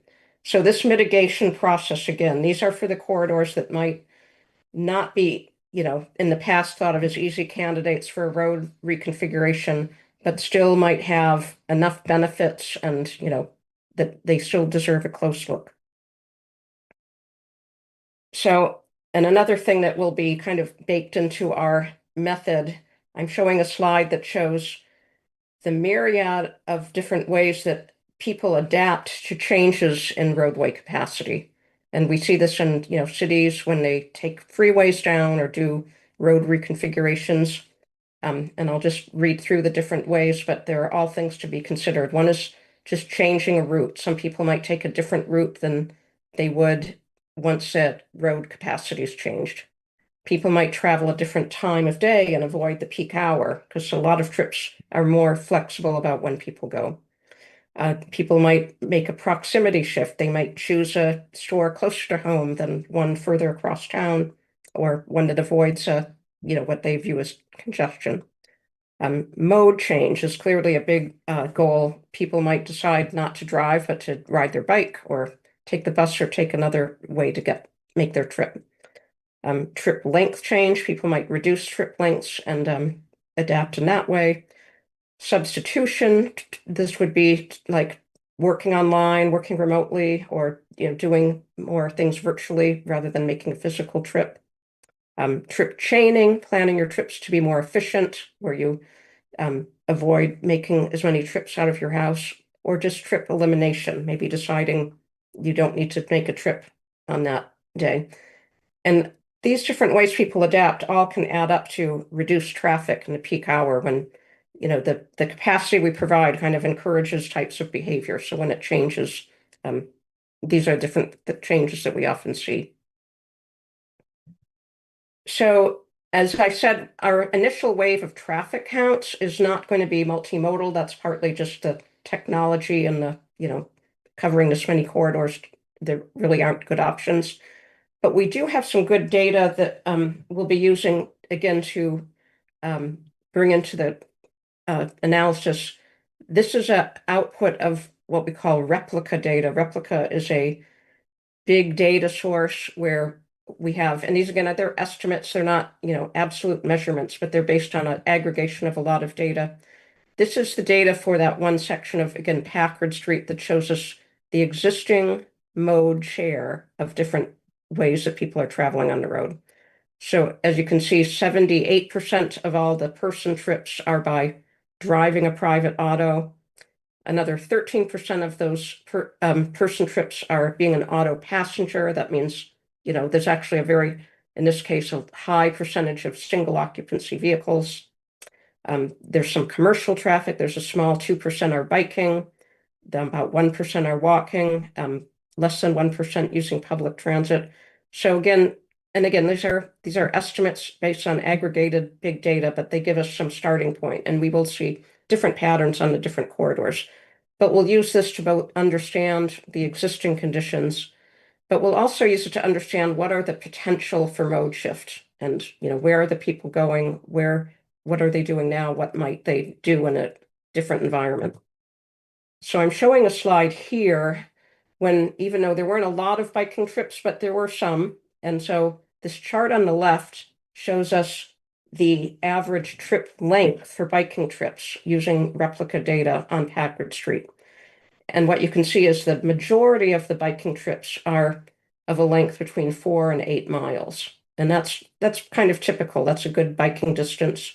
There are actually quite a few biking trips that are even longer, which is kind of a little more unusual. So I think there's a lot of active riders in Ann Arbor that are not afraid to take long distances, a lot of riders in the 2 to 4 mile range.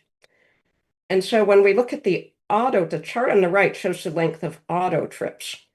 And what you can see is on Packard Street, there are a lot of those short trips. So the most common length of an auto trip on Packard Street is also between 4 and 8 miles. And that's really a trip length that is potential for biking. Further, the shorter trips are even greater potential for bike length trips. So what we'll do this kind of analysis to understand what are the modal patterns now, where are there opportunities or maybe some low-hanging fruit for changing the mode shift if we change the infrastructure and provided opportunities. So another thing we talked about, speed data. This is data that was collected quite a few years ago on Packard Street, the same area. And just in a snapshot of the data, but what we can see is there's this posted speed limit on the street of 35 miles an hour. The 85th percentile speed was 47 miles per hour. Again, this is old data, so we'll be collecting new data, get a good close look. The average speed was 41 miles per hour. And then we like to look at what are the speeds in relation to what leads to safer outcomes. So there's a chart on the right that's showing what are the consequences of a vehicle traveling at 20, 30, and 40 miles an hour. So one of the things that those speed really affects is the driver's field of vision. At 20 miles an hour, a driver really has a broad view of the road because there's not as much movement on their peripheral vision. They're much more likely to be able to see a person trying to cross or a person riding along their bike along the edge of the street and avoid a conflict if something happens. At 30 miles an hour, that field is narrowed, and at 40 miles an hour, it's quite narrow. And so in this case on Packard Street, we're seeing a lot of traffic, average being 41 miles an hour. That would be a clear sign that reduction speed would be important. Stopping distance. Sorry. Go sorry, ahead. We're done. Whenever you have an opportunity, Kate's got a question. Please go ahead. Oh, thank you. I actually had it was on the last slide. It's great that the methodology sort of takes into account the fact that mode shifting will occur if the infrastructure is different. Could you explain more kind of that data on the left side of the slide where you're talking about where is this? Is this just like trip distance, like, and I apologize if you can hear my family shouting at the baseball game in the background. Is this like on this particular segment how far people Yes. bike? So how do you then, I understand a little bit of the translation, but I guess I'm unsure how you take the data from the bad infrastructure and use it to project the mode shift. Can you just explain that a little more? It sounds like you're doing it. I'm just not sure how. Well, we often look at, the trip length for the auto trips as an indicator of what is their potential for more bike trips. And in this case, we're looking at on the left side, how are people currently biking on this road? And you're right, it's not with good infrastructure, so we'd hope to see, a lot more people riding, maybe a lot of all different trip lengths. And it's really on the right side is probably the more critical part, is what we want to understand. In this corridor, there are a lot of shorter trips that are potential bike length trips. And that's something that we can, with providing infrastructure, we'd expect to draw some of those trips over to biking. Okay, that makes sense. So it's kind of like the left side informs a little bit where you think the mode shift is going to happen, but there's more factors that go into like which of these car trips might become bike trips. Right, yeah. And we can get a lot more. I didn't get into the full detail, but we have things like trip purpose, and we can also look at origins and destinations. So there may be, a number of different things we'd look at of, if we had this bike network, how many trips could potentially we serve? And again, we're looking more at potential for mode shift. We're not necessarily going to calculate an exact prediction, but if we see, is this a corridor that things could change with changing infrastructure? Thank you. That's super helpful. So speeds and safety, I know that also came up. So I'm just working through the graphic on the right we have the different characteristics of different speeds. Stopping distance is really different. It really gets longer exponentially with high speeds. At 20 miles an hour, a driver can stop at 40 feet on average. 30 miles an hour, they can stop within 90 feet. At 40 miles an hour, it goes all the way up to 155 feet. And this is when, drivers slamming on the brakes. But the most important thing is that the likelihood of a fatality or severe injury also really changes at these speeds. And that's just based on the impact and potential for injury. So at 20 miles an hour, we have 13% likelihood of a fatality or serious injury. At 30 miles an hour, that goes up to 40%, and at 40 miles an hour, up to 73%. So the majority of crashes.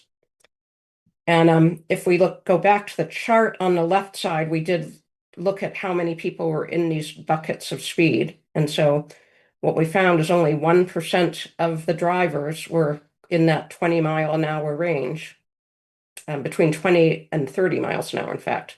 And then 32% in driving at 31 to 40, and 66% of the drivers were going over 40 miles an hour. So this corridor, there's clearly a lot of a speeding problem that creating a safety problem, and likely one of the reasons why it's on the high injury network. And we would definitely look at that being a priority of how we can address the speeds on this corridor. Another important safety issue to look at is the presence of what we call a multiple threat crossing. So on the right side of the image of the slide is a map showing all the corridors we have in the orange lines, and then the green dots are all places where we have crossings that are not at a regular traffic signal, but rather have an RRFP. But when even at an RFP, they're great. We of course recommend them a lot. There's a lot in Ann Arbor, and that's a great thing. But there's still, when you have the combination of high speeds and you have the lack of visibility where one car stopping, a person starting to cross, and the oncoming car in the other lane doesn't see the pedestrian because they're blocked from view, is still a place where crashes can happen. And so really the only way to completely eliminate that is by having just one lane to cross at a time, so that there's no, someone can cross one lane, wait, and then cross the other lane. So this is a kind of safety issue that, is probably more prevalent on some corridors than the others, but that should be considered in a reconfiguration analysis. And then another element would be what we're calling the person capacity or person throughput capacity of both the existing conditions and the proposed future conditions, and help think about, what's right for Ann Arbor, what's right for this corridor. And again, going back to our example of Packard Street, the existing condition is 2 lanes in each direction with bike lanes and center turn lane. And a proposed condition, just hypothetical at this point, would be 1 lane in each direction, left turn lanes, and much wider bike lanes that are separated from traffic. And then there's a table on the left side that shows what is the person throughput capacity for both the existing and the proposed 3 lanes. So the sidewalk actually has quite a bit of capacity for moving people. Obviously, we're not always using that, but it's not changing. It's 1,260 people per hour. The bicycle capacity of the existing conditions, just 5-foot bike lanes, is 740 per hour, where a wide or separated bike lanes where people can pass or ride side by side, the bike capacity goes up to 1,970 people per hour.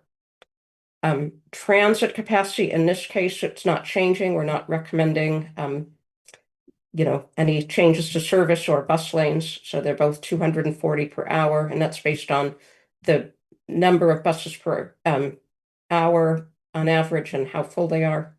And then the vehicular capacity, of course, will change. In the existing condition, it's 4,220 vehicles per hour, and the proposed reconfiguration, it goes down to 2,530 vehicles per hour.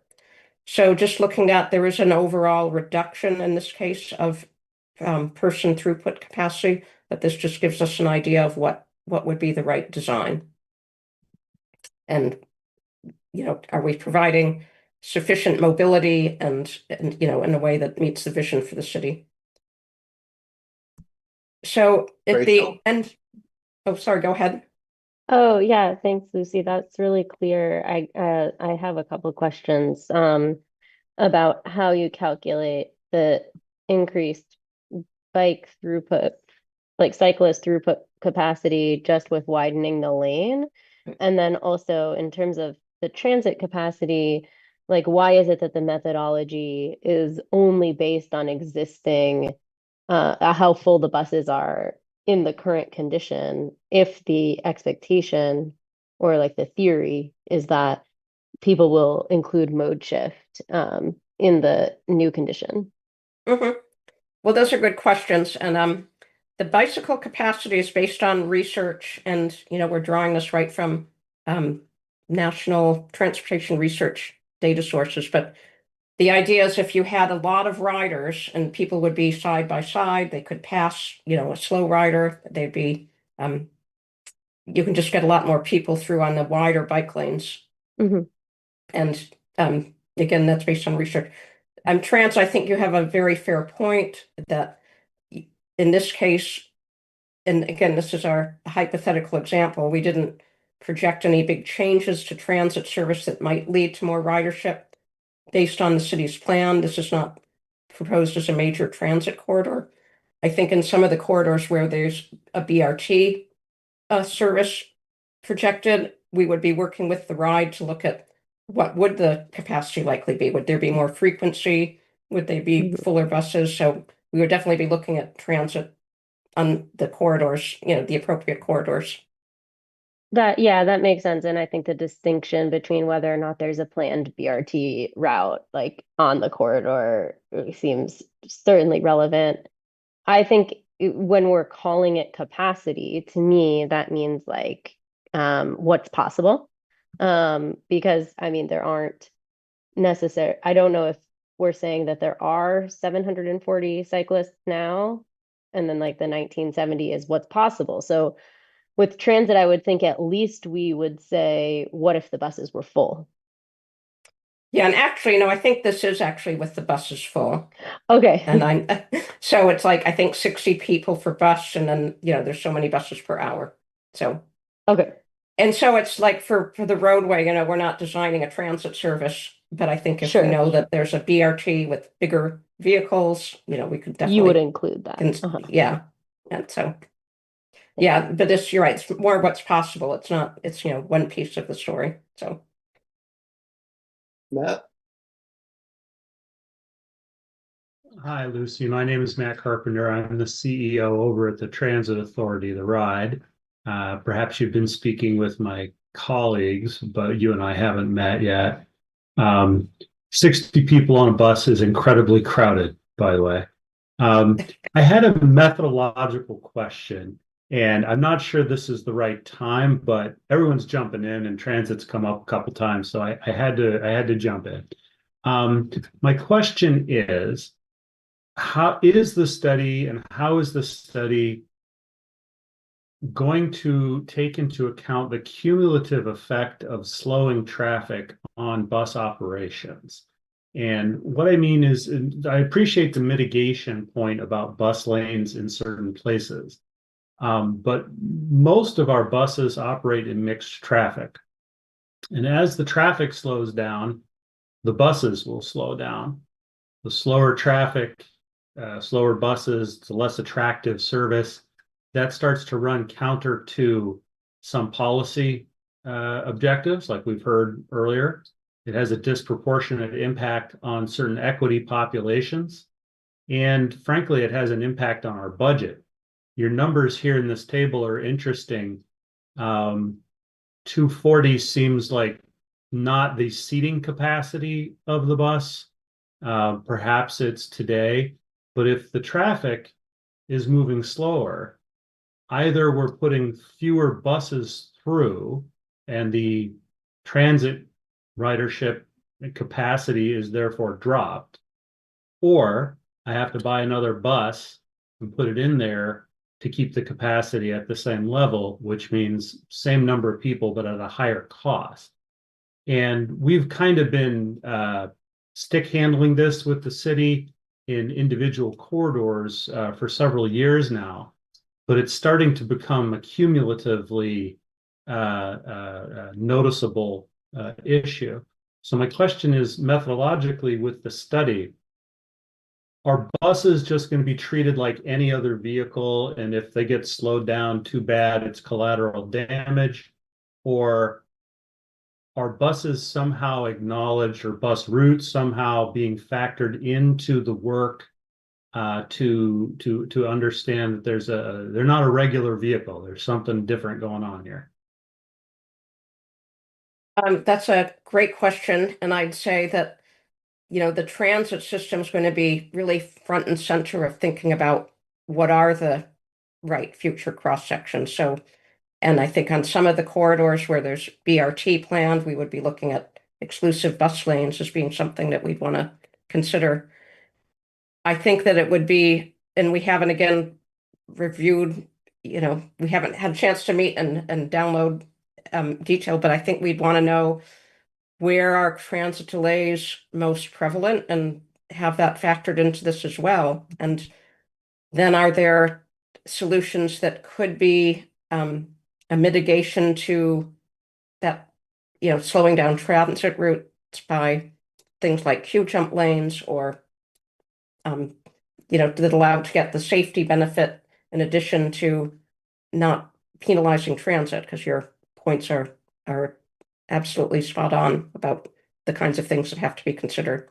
So, and a lot of this is an evaluation of trade-offs that, we're not going to be calculating a pass or fail number, but, presenting these are all the trade-offs on these more challenging corridors.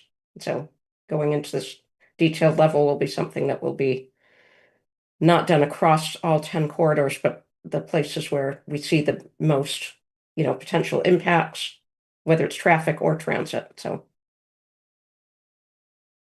Thank you. We look forward to working with you. yes, same here.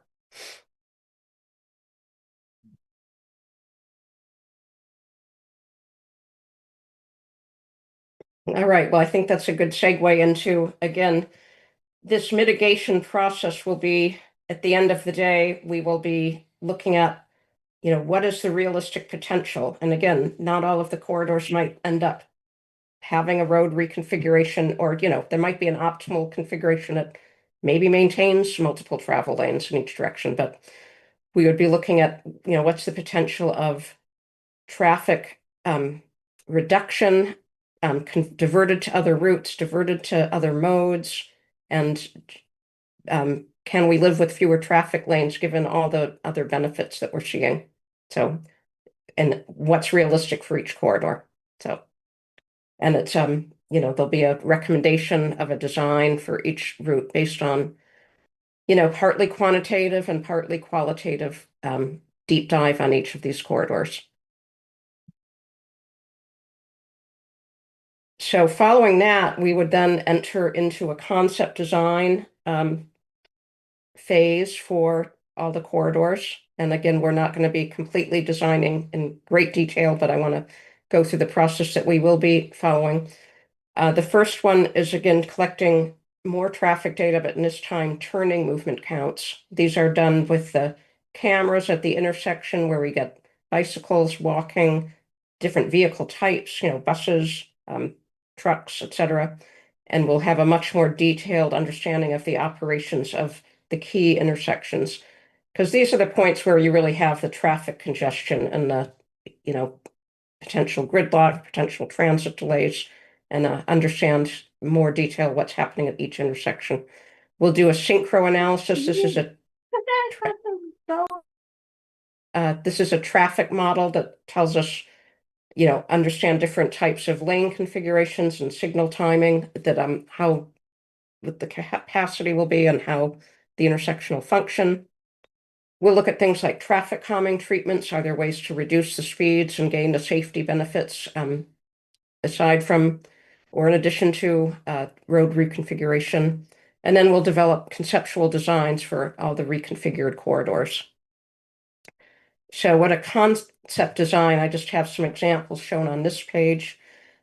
These are typical design that, this is the beginning of a project design. It's quite preliminary. They tend to be done on an aerial photo and give, dimensions, cross-section widths, point out key elements of the design, and show how it lays out onto the existing conditions.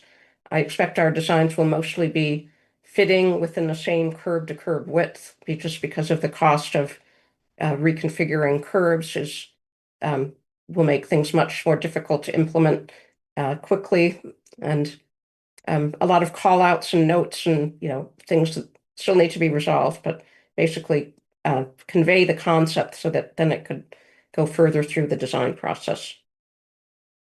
And these will be done, what we expect there'll be key intersections on each of these corridors that really do need to be figured out. And then, this might highlight further changes to design. Maybe there's a queue jump lane or things like that that could be brought into the fold at this point. So that is it for our methodology. Again, we'll go back and answer questions, but I just wanted to highlight our next steps. We are just starting traffic data collection. Now we're collecting for a 1-week period, and we'll get direction and speed. And again, we're getting it done as quickly as we can by avoiding home games and concerts and whatnot. And then the other part of the project that's getting geared up is engagement. We have a website that's just getting, I think it might be launched now, and an online survey. We're going to have pop-up events, including the Green Ann Arbor event this weekend. We'll be doing stakeholder interviews. And then there's an open house planned for November 19th at the Ann Arbor District Library, where we'll provide a lot more information on the study. And again, we're in the information gathering and listening mode. So we won't have a lot of results to share at that point, but we'll be helping inform the study. And that is it for my presentation. Maybe I'll stop sharing for now, but I'm happy to go back and pull up the slides if that would be helpful in answering questions. Sure. Thank you. Thank you so much for this presentation. I know that we'll see you again, in the not too distant future. So in light of that, are there any remaining questions? Eric. Yeah, it was a very informative presentation. I really appreciate it. One thing that stood out to me with the reconfiguration diagrams, we were visiting Paris pretty recently last year, and I noticed a lot of the transit lanes they had were dual purpose rapid transit and bike lanes. So a lot of the diagrams you showed seemed like they would be wide enough to fit a bus in the bike lane if you narrowed the buffer a little bit. And that's something that I've seen overseas a few times. I don't know if it's something that's just not done in the United States, but it seems like it could address Matt's concerns about, getting stuck in traffic, given that buses only come every 15 to 30 minutes. We have a lot of bus bike lanes in Boston where I do a lot of work, and it's definitely something that's done. It's not always ideal for, the buses want to probably go faster than a typical bike rider, which is maybe moving at 12 miles an hour. So it's something that, we do it where that's the optimal solution. And again, it's balancing trade-offs. And certainly a bus moving at 12 or 15 miles an hour is better than being stuck in traffic. But but definitely that would be in the mix, something to consider. All right, any other questions? If not, I want to thank Lucy again. Yeah, Lauren. Yeah, I had one final question, especially given the last slide on the public engagement opportunities that are coming up. Perhaps this is a better question to Trevor. So I do see that Engage Hub does have the A2R2 project available. It says the to be determined. It sounded like some of the events might be coming up within the month of September. Do we have an idea of when those notices will be shared out to encourage residents to participate? We're just getting this up and started. I have a note for myself to update the Engage page with some of the events that were listed there, so that they can be more broadly known, and we will be working out the broader publicity of awareness of this project. Again, this is the start of it. We're developing a methodology. This was really detailed. Thank you all for listening to this level of detail at 8 p.m. at night. But we wanted to get broader community awareness. These are in line with the city's goals and policies, and we're going to be especially focused on engaging during the time in which we have some concept designs and some alternatives to show, to get some more like on the ground feedback for some of these things. Okay, wonderful. Well, thank you for clarifying, and I look forward to seeing those updates. All right. thanks again to the Tool team for coming by tonight. And like I said, I'm sure we'll see you again later this year or next year. Maybe we'll work with the transportation staff to figure out a time that makes sense to have you guys back. So, but thank you once. Thank you all for sticking with it. So No, it was great. Thank you. All right. Next up, Cynthia, in the interest of time. So we've got staff report and updates. We have transportation project updates and the crash review team report. So Cynthia, take it away.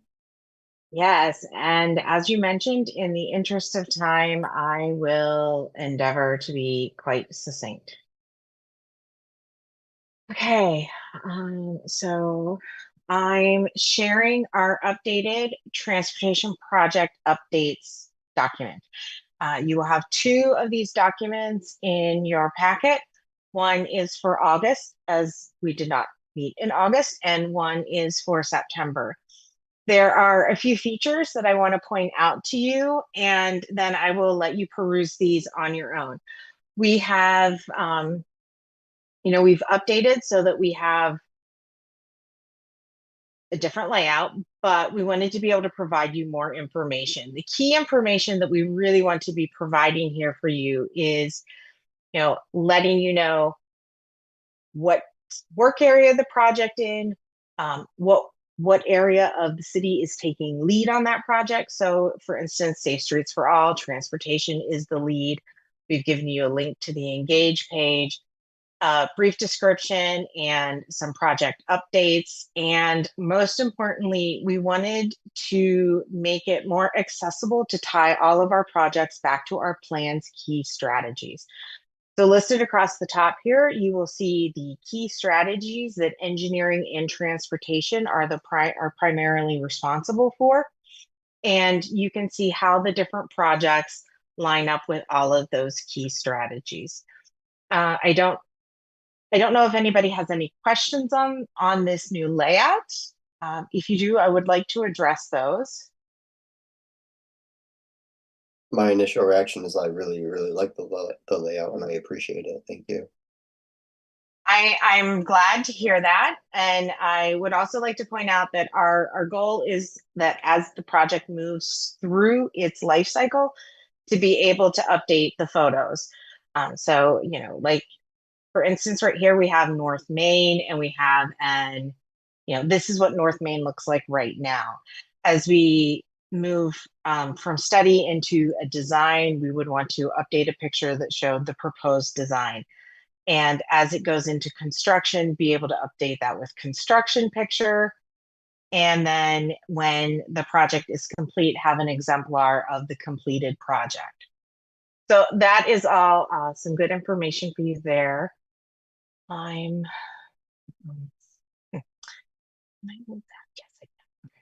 Sorry, my Zoom bar was like right on top of my tabs and I was having a little bit of struggle there. So like, as I said, we have the August, we have the September, and also we have August and September crash data. So this is our August crash review team report. And we had one crash to review in August. That crash was at Green, north of East Davis. We have some identifying information for the case number. This occurred on July 29th at 2:00 in the morning. There were two parties involved. The roadway is straight and level, it's paved asphalt, 2 lanes. Our weather conditions were clear and dry. It was dark. There is some street lighting on that section of Green as well. A little bit of a description of the crash is that a pedestrian who was traveling northbound on the sidewalk fell into the roadway while lying in the southbound lane of Green, north of East Davis. The pedestrian was struck by a southbound vehicle. The vehicle fled the scene. Investigation efforts were exhausted and they exhausted all of their leads and they were unable to locate the involved vehicle or driver. and the pedestrian suffered significant injuries but is stable and recovering. So we have not keyed in any of our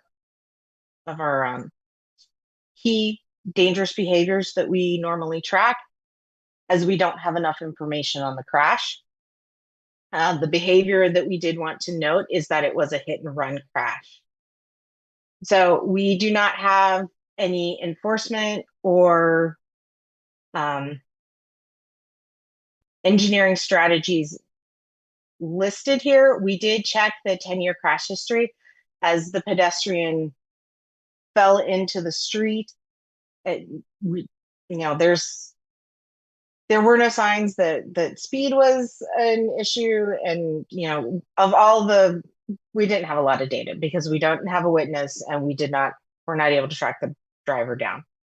One of the things that we really did think would be important to focus on coming out of this is, given that this is one of several hit and run crashes that we've had this year, we're very interested in looking towards making the public more aware of what their responsibilities as part of a crash are, and in particular, understanding that what some of their decisions can lead to. For instance, a hit and run is actually a felony charge. So it's really important for folks to understand that, even if you were drunk, it's better for you to stay than it is for you to leave the crash and be found later. So we think it would be great to do a messaging campaign that is currently unfunded. So that is our August crash report. Do we have any questions?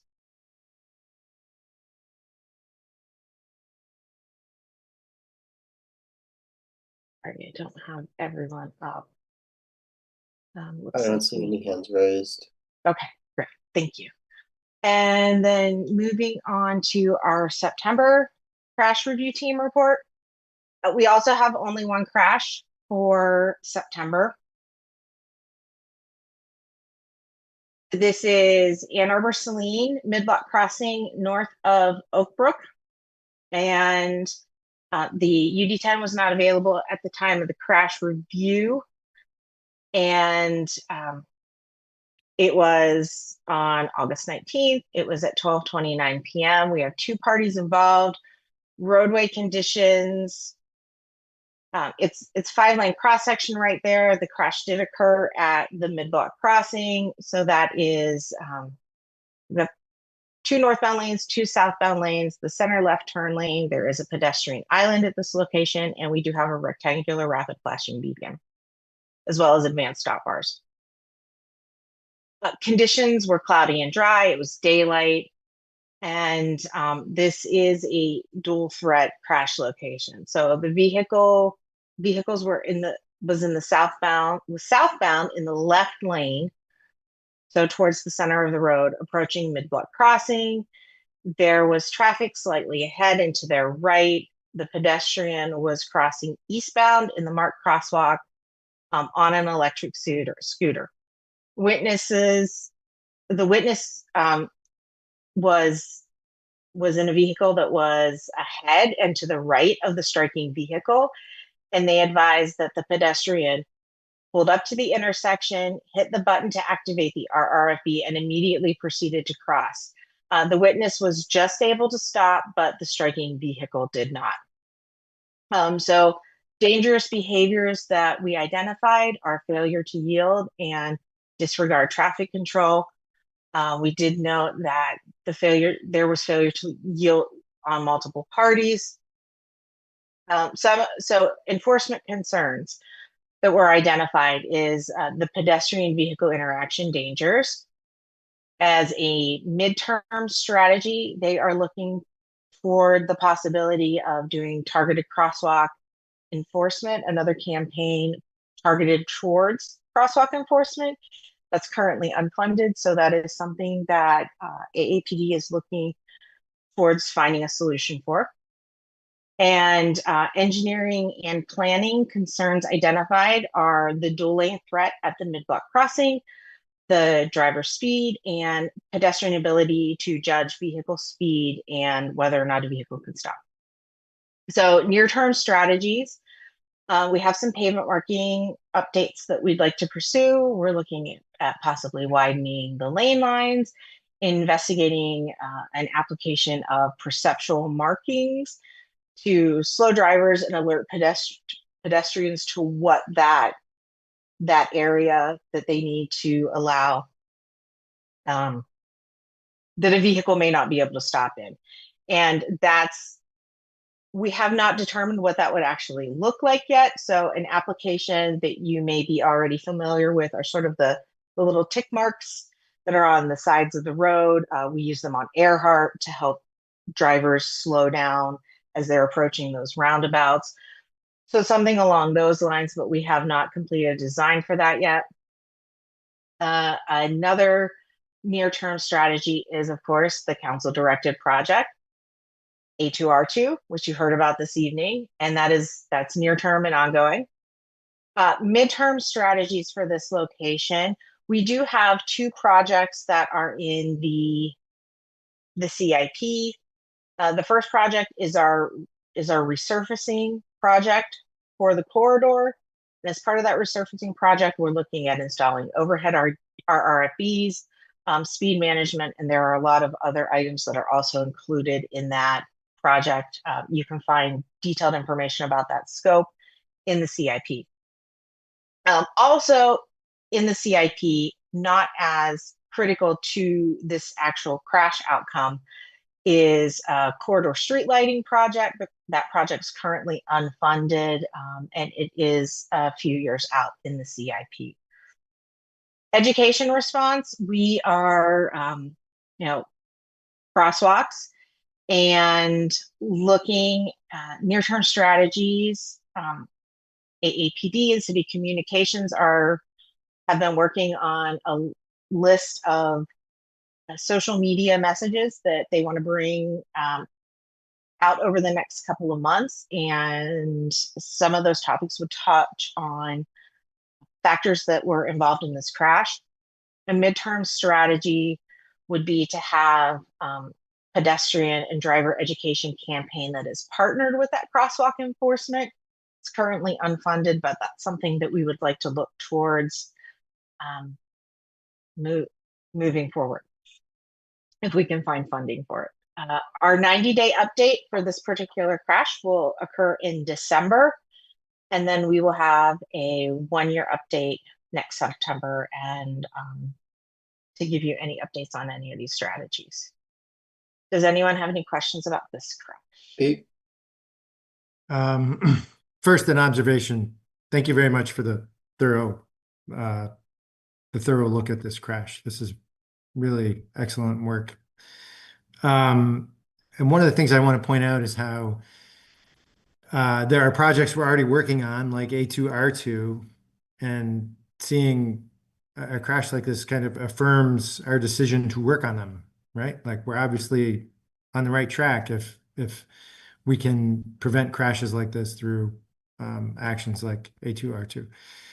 And then obviously there's some things that we don't have plans for, like the outreach, that this kind of makes the case for getting them into the budget. And I guess that one of my questions is, like, how do we start showing that we need budget for things like a crosswalk compliance campaign, for example? Like, how do we move the needle on that? The other thing I'd like to observe is that when I saw this intersection, there was a lot of vegetation that had grown around the RRFB lights. And I wrote a C-click fix about it a few days after the crash, and the vegetation got removed the day after the C-click fix was written. So this was maybe a week after the crash happened. But I took some pictures within a few days of that crash happening, and the the lights of the RFB were definitely obscured. I mean, I can share those pictures with you. I don't know if that is relevant to this crash, but I mean, you can see them for yourself or look in the SeeClick fix and see them and make that call. But it seems like it may have been a contributor based on what I saw. So again, thank you very much for this thorough analysis. Yeah, Lauren. Yeah, I wanted to come back to thank you also for the transportation monthly update format. I do really find that format appealing. Coming back to this specific August crash report, it's interesting. I observed listening into City Council's meeting on September 15th that this intersection was actually discussed in relation to the proposed development called the Crescent. So I'm just curious because this was actually a topic where folks were asking if the developer for this project would be willing to commit to a traffic study to assess the importance and more importantly, the need for transportation safety to assess potentially putting in a traffic light. So I'm curious if this factor might be considered in relation to information emerging from the crash report. You know, That project, sorry. Sorry. That's also a segue into if Wanu wanted to address. I know that he's on Planning Commission, and I think they may have discussed this as well. But sorry to interrupt, Cynthia. Well, I was just going to say that project is large enough that a multimodal transportation impact analysis was included in its application. They went through a number of revisions on that application. You can find all of that information through the stream website, the public facing the portal for all of the site plans, and you can find all of the site plans, all of the review. I encourage you to look at the most recent site plan because that shows their commitment to a crosswalk and installing a new crosswalk, and that design has not been finalized at this point. So we are going to be looking at what that final design will look like and where exactly that will be placed. There is a placeholder on the plans, but we will be reviewing that as part of their site civil if their site plan gets approved. And that design will need to be coordinated with what we're looking towards in our plans. So Sure. that is one of the reasons why the details on that will be figured out a little bit later in their process. Okay, I appreciate that. Also, I'll double take a look at the content on stream. Thank you. Thank you. All right, thank you very much, Cynthia, for all the updates. And yeah, I definitely encourage everyone to look at the project updates on your own time. If you have any questions, bring them to next month's meeting. Hopefully we'll have a little bit more time to dig into those. Let's move on to liaison reports. So any commissioners who serve as a liaison to another body or organization are invited now to provide a brief report if they have one. Wonderful. Well, so this is a good segue to say that, yeah, that Ann Arbor's lean plan, right? I think it's in between. It's going to the second reading of council, and so there's about a month, I think, while the civil engineers are looking at whether it deserves an island, etc. At the Planning Commission, we kind of talked about that Ann Arbor's lean project. This is for the the Goldberg's project, the one that's across right from the Whole Foods.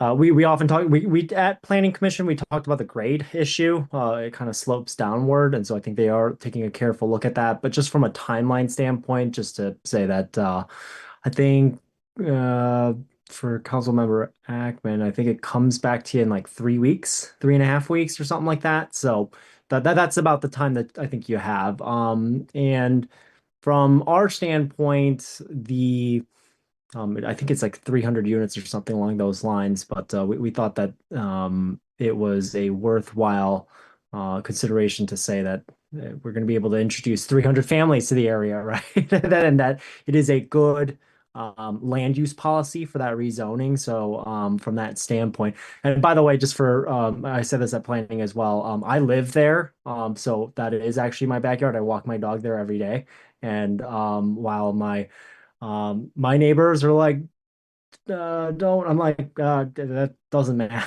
We have to follow the comprehensive plan, and we have to do what's in the best interest of the city. So, but I do know that traffic is the one consideration that council's talking about. But just to give you that context of 3.5 weeks is kind of what you have to take a look at that. So, aside from that, I'm not sure that I don't think there's anything else that I wanted to point out. Thank you. Anyone else?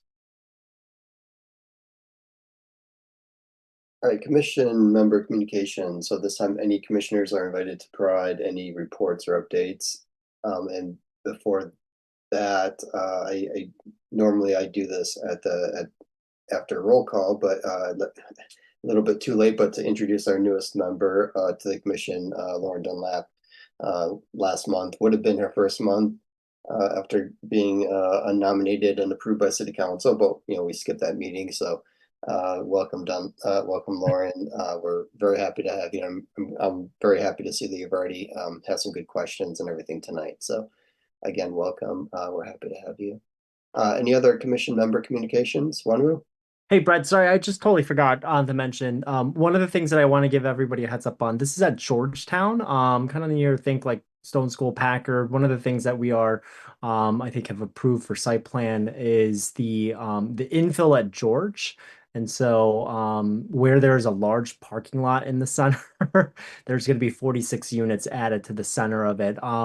Brings a little bit more I guess proximity, brings kind of the structure closer to the streetscape. So hopefully it improves legibility for all modes of transportation. But I just wanted to give everybody a heads up that that's going to be coming forward.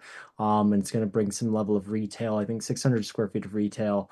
But as you think about Packard, there's going to be a little bit of densification there, but we think that it's good because I think they only have 1.2 spaces per unit afterwards. So it was the elimination of the parking minimums that allowed for them to just be able to build on the parking spots because they were like, we're not actually using these spots. And so I think that was good policy that creates us, gets us 46 additional units. But just hopefully from a transportation standpoint, as we look at the Packard corridor, to kind of think through how building landscapes, or I'm sorry, like the proximity of the building to the streetscapes also helps influence driver behavior. So anyways, just want to give you a heads up. That was what we discussed also on Tuesday. Thanks. Thank you. All right, this is our monthly call for agenda items. If you have any ideas for agenda topics in the future, as always, please email or communicate with us in any way that's convenient to pass along ideas for agenda topics. People do that regularly and it's very helpful. Cynthia? Thank you, Commissioner Haramaki. I actually forgot, I forgot something that I did want to mention as part of our updates. I just wanted to bring your attention to the fact that you received a communication that was forwarded from I'm going to get their name wrong. The Environment and Sustainability. What are they calling themselves now? Just the Sustainability Commission. The Sustainability Commission. Thank you. I know it was like sustainability and environment got rolled into sustainability. They have a desire to work on a joint statement between their commission and our commission to help provide a unified front when we are looking at items such as the Brockman project that was discussed earlier. And so I just want to encourage you to take a look at that and let us know if you need more information or if you have an interest in being part of that effort. They're really looking for someone from the Transportation Commission to participate and help craft the statement that would then be provided as a great public engagement piece so that when we're doing our projects, we can have some sort of statement that talks about how we look at trees and how we look at everything before we make any decisions to build things. basically. So they're looking for a joint statement that we can all agree to. Yeah, I think check your emails. I think Ariana sent something to this effect in the last few days. So if you have any interest at all, please reply back with that. That'd be very helpful. And also, going back to commissioner communications, I think this is Melissa's first meeting, right? I've met Melissa before in another meeting, but I don't think the commission at large has met Melissa. She is the new transportation manager, right, Melissa? And will be obviously critical to not just this commission, but the whole city going forward. So Melissa, if you want to say hi, I'm sorry I didn't introduce you earlier, just like Lauren. That's okay. I'm happy to be here. It's been great. I'm on week 4 and I'm still learning a lot. So we'll get there. All right. Thanks again. We're happy to have you. All right. If there are, well, let's see, the next meeting I think will be held October 15th, 2025 at 7 p.m. It will also be a virtual meeting. And so if there are no objections, we will adjourn the September 17th meeting. Seeing none, this meeting is adjourned. Thank you.